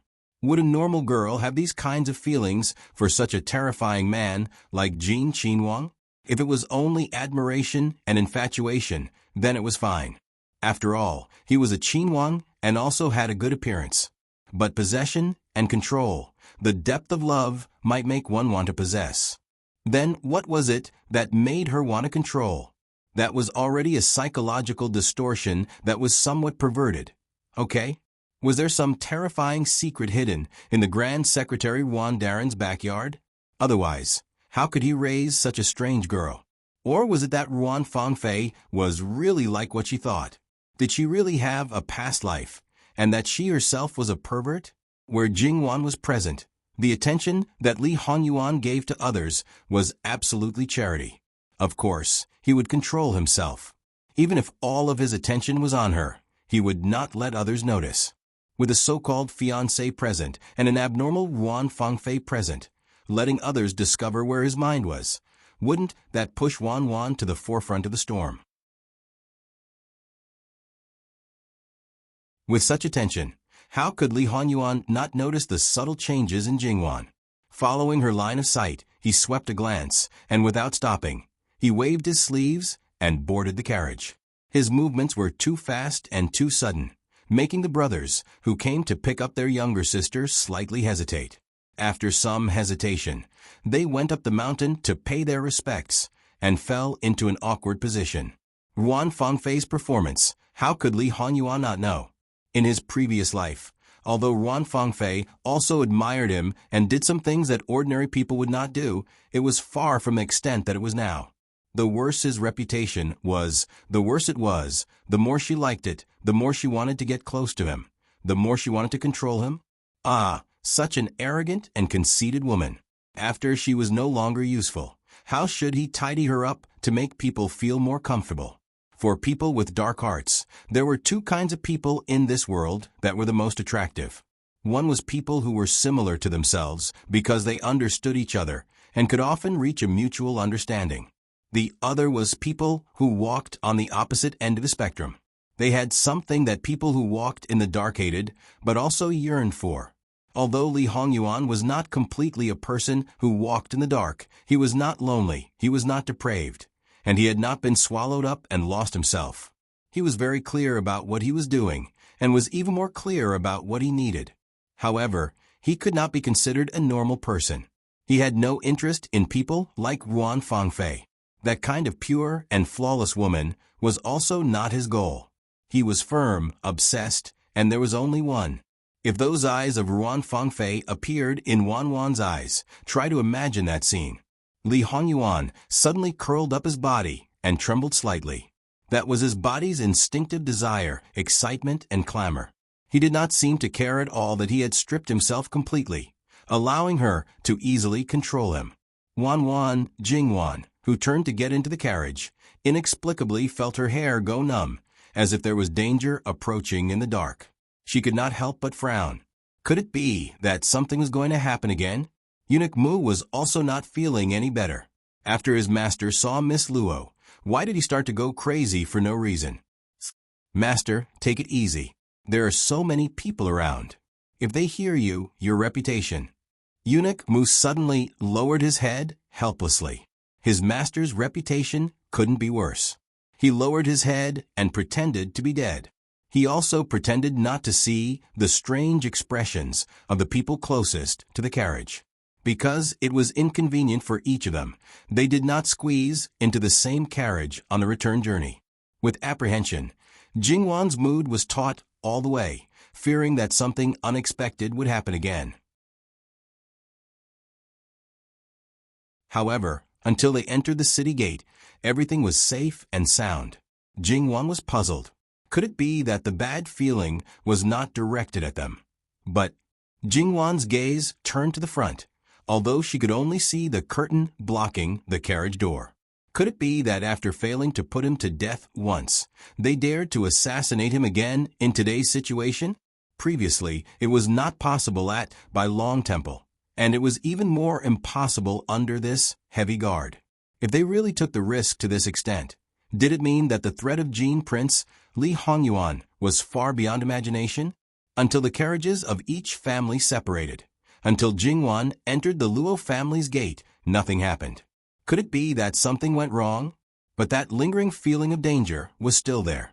Jingwan lowered her head and fiddled with the small red sandalwood prayer beads on her wrist. Each bead was round and smooth.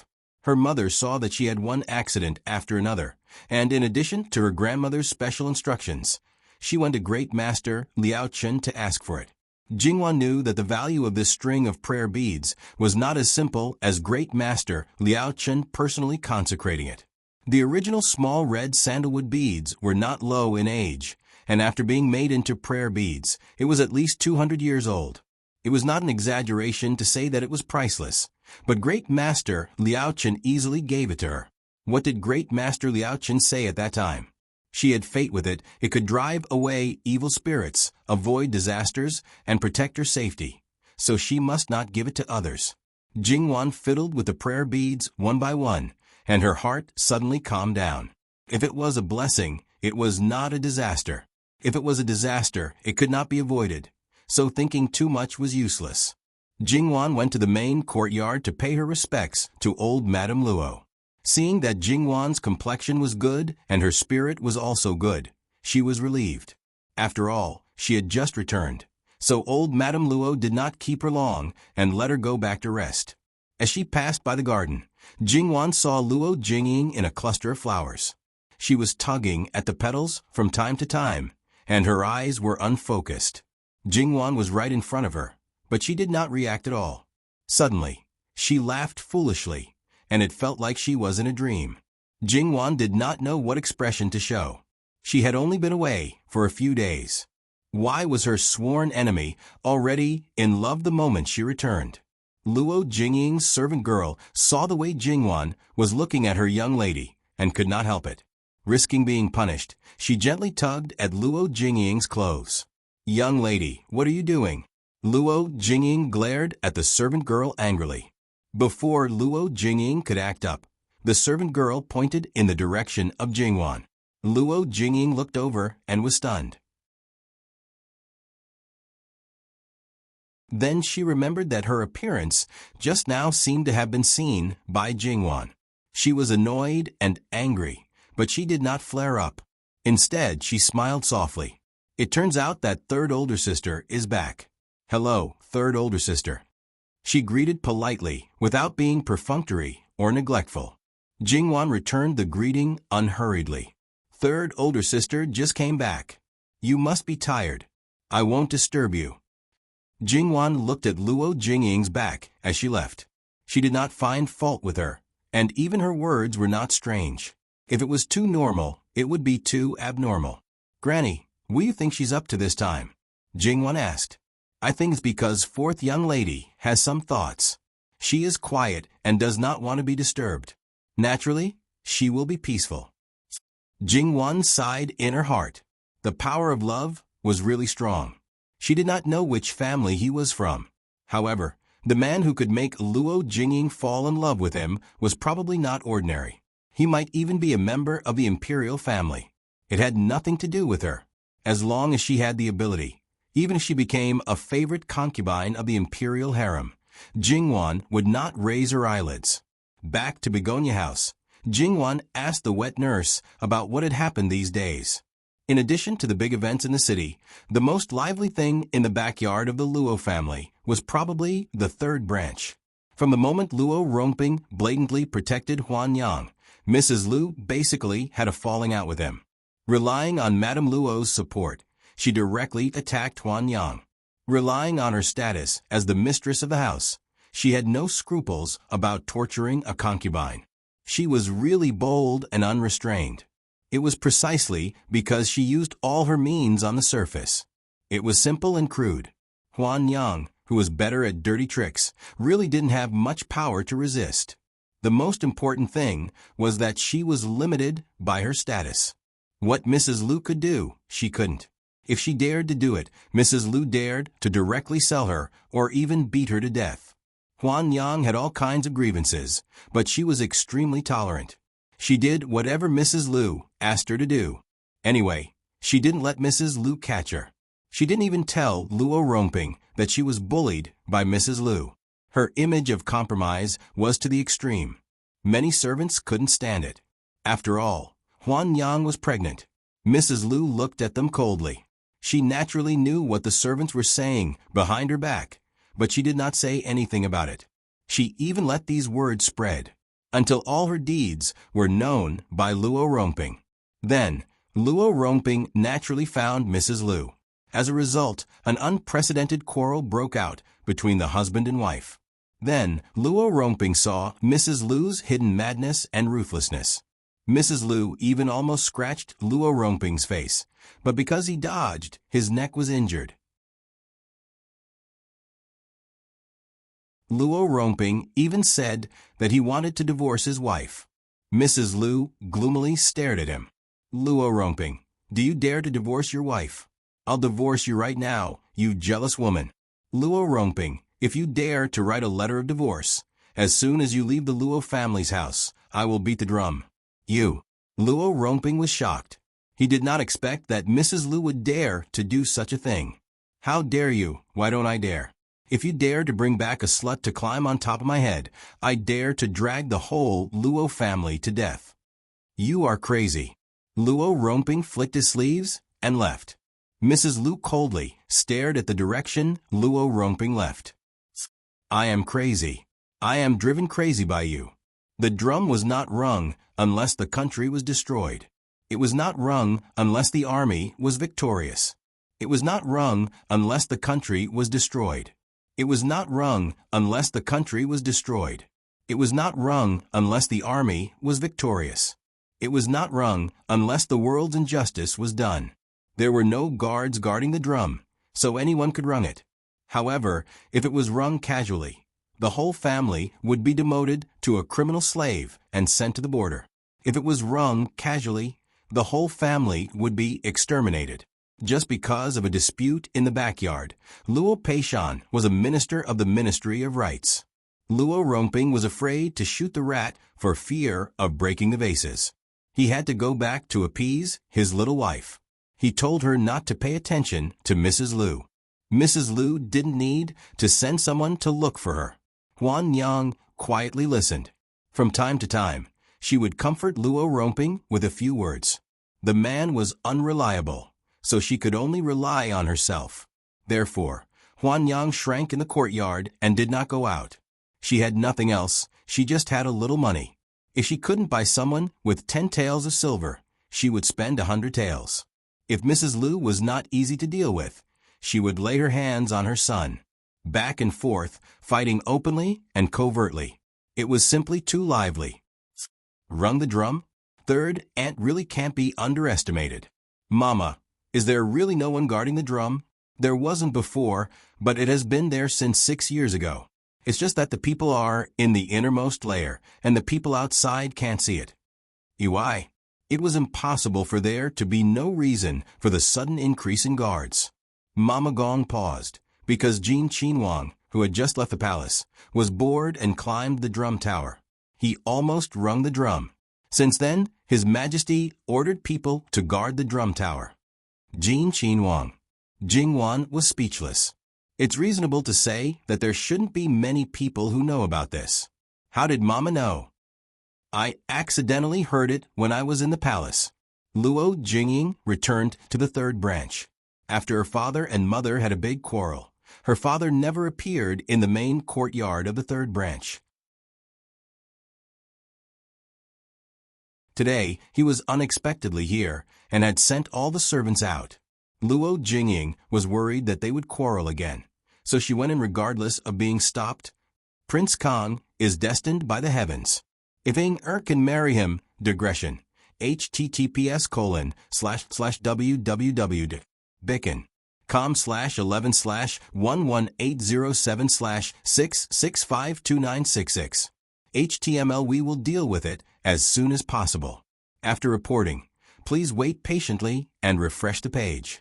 Please remember the domain name of this book, www.bicken.com, Bikuga mobile reading website, mbicken.com.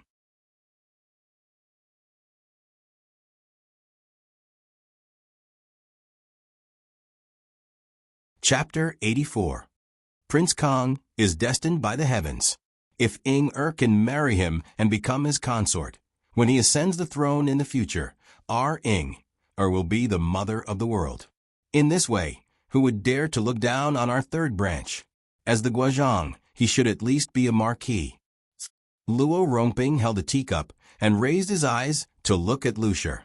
If Ing can win over the emperor's heart and whisper pillow talk, even if your Lu family can't recover its former glory, at least it will make the Bo Fu look the same as it was in the past, and have infinite glory. Lucier clenched the handkerchief in her hand, not because of anger, but because of excitement. Luo Rongping looked at her with slanted eyes and sneered in his heart.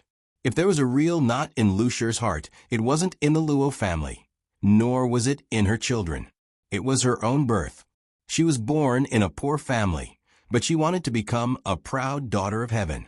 If she could make the Lu family rise again and fundamentally raise her status, perhaps she would do her best and be more unscrupulous than planning for her children's future. Think about it carefully. If this matter succeeds, our son's future won't have to worry at all. With an older sister who is the empress, even if they are dandy for the rest of their lives, no one will dare to provoke them. They will have wind and rain. Them?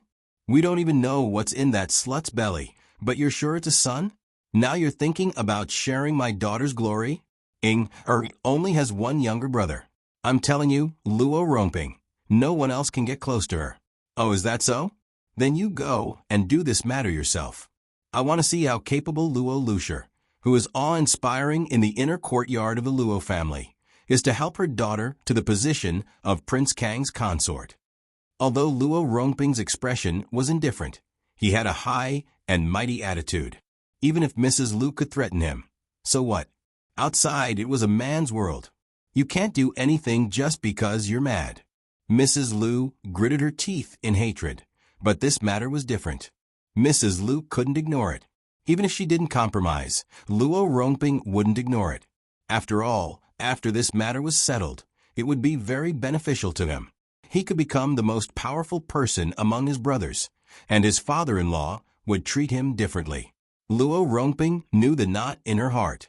How could she not know that in addition to his ambition for power, he had buried his deepest thoughts in his heart? However, this man's heart was now on that B***TCH. Who knew if he would do something unreasonable? What do you want? You don't have to care about Huan Yang. It's best if she goes her own way, and you go your own way. Mrs. Lu showed an expression as if she had expected it. Luo Rongping now cared about that woman. If they really went their own way, not to mention that she would lose face, the entire third branch's life would not be as good as that B***TCH's. Life was already tight. In this way, they wouldn't get anything except for the things in the family. How could they have the face to go out? No, at most, I won't make things difficult for her. Don't even think about it. And since you're thinking about Ing, you naturally can't lack clothes and jewelry. I don't have money in my hands. What should I do? You can decide. Mrs. Lu gathered her hair. He knew that Mrs. Lu's purpose was not as simple as buying clothes and jewelry for his daughter. The most important thing was to ask him for money. However, her excuse was understandable. I'll have someone send the money later, but you'd better remember what you said. If anything happens to Huan Yang and the child in her belly, you'll be the only one responsible. Luo Jingying didn't expect that she would hear such a thing when she directly broke in. It would be a lie to say that she wasn't excited. Being the mother of the country was something that many women dreamed of. Her mother always said that she was unspeakably noble. If she really reached that step, she would really be unspeakably noble. However, Luo Jingying thought of the gentle, handsome, and elegant third prince, Prince Rui. He was obviously better than Prince Kong in all aspects. He was obviously more like an emperor. Even if he suffered a little loss in identity in the real battle for the throne, how many people could become the final winner based on birth? No, she had to make her father change his mind. Luo Jingying clenched her fists, took a deep breath, and walked into the door in a dignified manner. Father, mother, why are you here? Not to mention Luo Rongping. Even Mrs. Lu's face was not very good. Father, mother, daughter heard what you said just now. Mrs. Lu, is this the good daughter you taught? Eavesdropping on her parents' conversation? Luo Rongping stared at Mrs. Lu with a gloomy face. There was still no sign of this matter. If this evil daughter of his shouted out, not only would it not succeed, but it would also make him lose face and become a laughing stock. Father, don't be angry, and don't blame mother. I didn't mean to eavesdrop. I was just worried about you, so I broke in. Can you listen to what I have to say? Luo Jingying crossed her hands in front of her body and stood upright. She spoke calmly, not in a hurry. This kind of girl, not to mention Luo Rongping. Even Mrs. Lu was a little surprised. She was not impatient. She was not rash. She was not reckless. She was not reckless. This was her ideal daughter. Could it be that this was the result of correcting her in the past few days? If she knew this would happen, she would have been ruthless earlier. Master, after all, this matter concerns my daughter's life. Since she heard it, why don't you listen to what she has to say? If there is something good about her, she may be of some use. If not, you can teach her well. Luo Rongping was silent for a moment. If he really helped his daughter to the position of Princess Kong, it would definitely not do if she did not know anything. Even if she was to be an understanding flower, she had to at least understand what her man was saying. If she was just a vase, no matter how beautiful she was, there would be a day when she would grow old. Moreover, for the group of men in the imperial family, they had seen countless women, and there were not many who were not beautiful women. In this way, the time she would be favored would be shorter, and she might not even be favored from the beginning. A legal wife who was completely ignored by her husband was not even as good as a favored concubine. He went out for a while, ordered someone to guard the door, and then came back. What do you want to say? Father, instead of choosing Prince Kong, why not choose Prince Rui, evil daughter? Do you know what you're saying? Luo Rongping wanted to go forward and slap her. Choosing a side was not a trifling matter. Those in power hated fence-sitters the most. Even if he had not really gotten close to Prince Kong yet, it would be soon. It was a critical time. Perhaps in a few days, he would be able to meet the prince directly. If he chose another master at this time, not only would all his previous efforts be in vain, but he might also be retaliated by Prince Kang's faction. Father, I know what I am saying. Listen to me first. It won't be too late for you to get angry. Well, I'd like to hear it. What else can you say? Father, let's not talk about other things. Between Prince Kong and Prince Rui, who is more capable, who is more appreciated by His Majesty, and who is more favored by His Majesty, even us indoors women know clearly. Although the position of Crown Prince is not decided by His Majesty's personal preference, Prince Rui's advantages are obvious to all. The fight for the throne has always been about the results, not the process. The most obvious advantage that Prince Rui has over Prince Kong is that he has the right commander-in-chief in charge of military power. To put it bluntly, even if Prince Kong ascends the throne, if Prince Rui is unwilling, before Prince Kong stabilizes the throne. Luo Jingying paused, but Luo Rongping knew what she meant. Go on. Father's wisdom is unparalleled. I believe that when you were choosing, your real goal was not Prince Kong, was it? Naturally, it was not Prince Kong. It was just that at that time, Prince Rui had no choice but to side with Prince Kang's faction. Even if it was, so what? You have to know that if you abandoned Prince Kong and chose Prince Rui, not to mention the position of Wang Fei, it would be hard to say if you could even become a side consort. Do you think you are so cheap? Then what are the chances that father can make daughter Kong Wang Fei? It's not that daughter is looking down on father, but based on our family, even if eldest sister is not married, there is not much hope for her to become Prince Kang's second Wangfei, right? Why should I? In order to achieve her goal, Luo Jingying, who had always been loftier than the sky, had belittled herself like this for the first time. She thought that she did not mean what she said, but this was the truest truth that she was unwilling to face and admit. But Prince Rui is different. It is much easier to obtain the position of side consort. Even if I can't do this, what if daughter can give birth to a son for Prince Rui? Don't forget, the concubine in Prince Rui's residence, who had high hopes, also did not give birth to a son. This matter was released by someone with ulterior motives, and almost everyone knew about it. Prince Rui has been ridiculed a lot these days. If daughter gave birth to Prince Rui's eldest son, he may be able to become the son of the first wife in the future. The affairs of the world are unpredictable. Who can say for sure? With Prince Kang, there will be no such advantages. Even if daughter is a Wangfei and gives birth to a son of the first wife, she will still be inferior to the son of the first wife. Father, don't you think so? Luo Rongbing frowned and quietly pondered. He had to admit that his daughter's words were reasonable. But he did not want to waste all his efforts and take risks, not to mention how to establish a relationship with Prince Rui. Luo Rongbing threw out the problem. He wanted to see if this daughter, who had made him look at her in a new light, could give him a pleasant surprise. Wealth comes from danger. It depends on whether father dares to do it or not. What do you mean? Be a nail for Prince Rui to plant in Prince Kang's faction. You really dare to say that? One mistake, and you will lose your life. Luo Rongbing looked at her coldly. That's why wealth comes from danger. This is the fastest way to gain Prince Rui's trust and an important position. Compared to slowly climbing up in Prince Kang's faction, it is much better to be mediocre for the rest of your life. In this way, wouldn't it be logical to mention the matter of daughter entering Prince Rui's residence? That C-Fei position might be easily obtained without any effort. As for how to establish a relationship with Prince Jin, daughter was on the street 2 days ago. Luo Jingying played down the matter of Prince Rui helping her out of her predicament.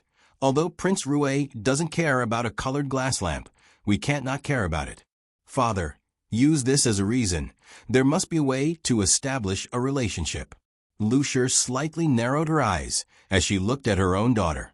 It really made her somewhat surprised. Luo Rongbing sunk into contemplation. It was clear that his heart was really moved.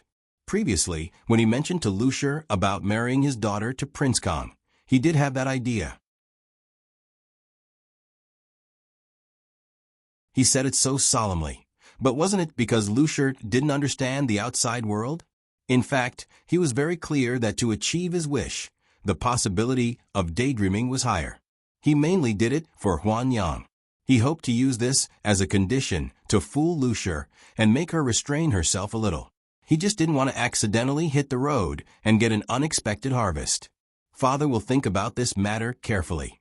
Looking at Luo Jingying for the first time, he became very amiable. You performed very well today. This is how Luo Rongbing's daughter should be. You must continue to maintain it. Father doesn't want to see you like before, always doing stupid things. Daughter was young and insensible before, making father worry. In the future, I will certainly not be like this. Luo Rongbing got up. I'll go first. Lu Shi got up slowly and sent Luo Jingying off with Luo Rongbing. Then she sat back and looked at Luo Jingying with a measuring gaze. Luo Jingying felt very uncomfortable under her gaze. These days, her fear of Lu Shi was really increasing day by day. She couldn't help but shrink back a little. Mother, what's wrong? I thought you had really grown up. It turns out that you're just a flower. You won't last long. Lu Shi faintly said. Mother. Luo Jingying was embarrassed by her sarcastic words. Your attitude was very good just now. Why can't you continue to pretend? Because you've achieved your goal. Without a goal to support it, you can't hold it anymore? Luo Jingying's lips wriggled twice, and her expression was somewhat evasive. Mother, what are you talking about? You grew up under mother's eyes. You can hide your little thoughts from others, but can you hide them from me? Do you have a crush on Prince Rue? Mother, no, if you have a crush on him, then so be it. Lu Shi waved her hand to interrupt her. This time, your taste is not bad. Straighten your back. You have the courage to say those words to your father. You can also be neither servile nor overbearing, open and generous. Now that I haven't done anything to you, you're already shrinking back? I've told you before, in front of anyone, you have to show the same magnanimity as before, including me. Since you have that ambition, you must have the corresponding ability and self-restraint. Luo Jingying subconsciously straightened her back, but her eyes were still a little erratic. Mother, you're not angry? Why should I be angry? Prince Rue is indeed a good candidate, compared to Chen Zhengmin, who knows how many times better he is. If this matter is successful, Luo Jingwan and those people will be nothing. You can easily trample them under your feet. However, you must not be complacent about this matter. Other than your father and us, you can't let anyone else know. Otherwise, when the time comes, our entire family will have to bear the consequences. Do you understand? Mother, I know the severity of the matter. I absolutely won't say a word. Go back to your room. I want you to learn etiquette, how to deal with people, and some other things from the etiquette instructor. You won't be perfunctory and feel uneasy anymore, right? Luo Jingying's face was a little hot. Mother, daughter was insensible in the past and didn't know your good intentions. In the future, I will definitely learn well. It's good that you know. Go. Daughter will take her leave. The family of three thought that they did it secretly, but who knew that there was a kind of scheming person in this world? Not long after, these words all fell into Gong Mama's ears. Gong Mama's face was still expressionless. She wouldn't tell Miss about this matter, mainly because it wasn't as fierce as before with the third branch. Almost everyone in the Luo family knew about it. This matter could be considered as a family's secret plot. If everyone knew about it clearly, anyone would be suspicious, let alone someone as exquisite as Mississippi Jingwan concentrated on taking care of her precious flowers and plants. For the time being, she put aside the matters of the outside world. After all, Yuan Xiaoqiao and Zhou Shuang's bodies could only be slowly nurtured. She wasn't a doctor, so she couldn't help at all. As for Sun Yijia's marriage, it was the highest authority of the Qi Yuan dynasty. No one could say anything about it. Now, she hoped that the daring Jin Qinhuang, who was known as the living king of hell, could mess up this marriage. Although the imperial family broke off the engagement, which had a great impact on a woman, Sun Yijia was different. In any case, she was already disfigured. If she stayed in Ding Guogongfu, there would be a few people to protect her. Everyone thought that Li Hongyuan would enter the palace as soon as he returned to the capital. Even if he didn't go to mess up the marriage, he should go and pay respects to his Fu Huang Mufei. But unexpectedly, he directly returned to Jin Qinhuang Fu and closed the door. Not to mention the brothers who sent people to check on his situation. Even the people around Lu Chengdi who came to the door were met with a nose full of dust. Lu Chengdi was so angry that he flipped the table and smashed the booklet. He roared and cursed, but everyone could hear that no matter how angry he was full of energy. It could be seen that when Jin Qinhuang returned, his spirit also came back. He scolded for less than an hour, evil creature, unfilial son, ungrateful wretch, without stopping. Originally, at this time, he was still in the imperial study, discussing matters with the courtiers and 2 or 3 of his sons. In the end, he encountered this matter. A group of people could only hang their heads and wait for him to scold them. However, Li Hongyuan, he wasn't here at all. It was so embarrassing. Whoever was in front of him was unlucky. Many people could do this kind of thing, let alone the emperor. Doing it was even more natural and self-righteous. No one could refute or protest. If you dare to snort at him, he would immediately cut you to death. He was not below one person, only above millions of people. So he was willful and unreasonable. The Grand Secretary of the Cabinet, Ruan Ruizhong Ruan Daran, had never made a mistake in political affairs. At this time, He was also scolded like a dog by Lu Qingdi.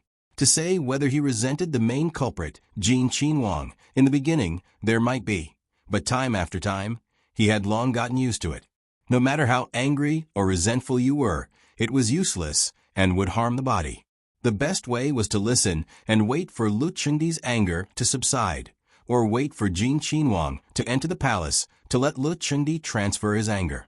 However, listening to Lu Qingdi's scolding, the people below more or less dispelled the idea that Lu Qingdi had already found Li Hongyuan. Whether a person was really angry or pretending, especially in this kind of emotional situation, after a long time, it could still be seen. They didn't know how many cups of tea Lu Qingdi had drunk, but finally, he slowly stopped scolding.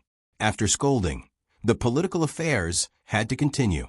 After reluctantly dealing with the political affairs, Lu Qingdi let the sons of the officials scram, and then went straight to the Jade Essence Palace in anger. Without waiting for imperial consort Su to salute, he said, "That evil creature and unfilial son, Jean is so angry. Missing for so long. Doesn't he know that his father will be worried?" Coming back, he didn't even enter the palace to pay his respects. If it was someone else, Jean would have already taken his head. For this kind of situation, imperial consort Su had long been accustomed to it. She personally poured a cup of tea for Lu Qingdi. "Your Majesty, calm down. You should let Qinxie say it. The reason why you honor dared to be so unscrupulous was because of your indulgence." Jean indulged? "Isn't it because of my beloved consort?" Lu Qingdi glared. Imperial consort Su wasn't afraid at all. She looked at him with a smile and stroked his chest. Yes, Qinxie indulged. But if your Majesty didn't indulge Qinxie also didn't dare to indulge Yuan. In the end, it was your Majesty who indulged him. Lu Qingdi angrily glared at her, refusing to admit that the evil creature's current virtue was mostly because of himself. Why didn't Li Hongyuan directly enter the palace? Why didn't he say that Mu Gonggong had the most right to speak, but it was also very difficult to say. When Li Hongyuan returned to Jin Qinhuang Fu, he directly bathed and changed his clothes. Then, he lay back on the bed and refused to move. With his dead appearance, you still expect him to enter the palace? Expect him to receive guests? Wait until he was willing to slow down. That's right, he was willing. Li Hongyuan's slow down lasted for 3 days, making Lu Qingdi's patience almost reach its limit. If he still didn't enter the palace, he would definitely send people to surround Jin Qinhuang Fu and capture him into the palace. Li Hongyuan wore the imperial attire of a Qinhuang. From head to toe, there wasn't a single spot. His entire person had an imposing appearance and was extraordinarily handsome. Excluding other things, just based on his bearing and appearance, there weren't many girls who wouldn't be convinced by him. Mu Gonggong tidied up the corner of his clothes for him and sighed in his heart. If outsiders knew the real master, he was afraid that all the girls in the capital would be dead set on him. However, Li Hongyuan only occasionally went to court and generally wouldn't wear the imperial attire. What happened today? So solemn. Qinhuang Fu's imperial attire, Qinhuang Fu's ceremonial attire. The main gate of Jin Qinhuang Fu opened, and he mightily went out. There were many Qinhuang Fu in this area.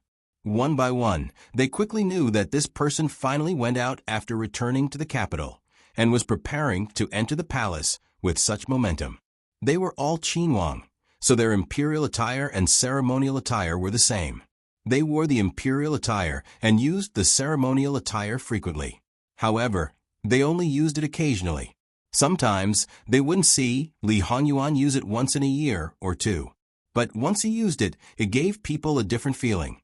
However, if you wanted to say what was different, it wasn't clear.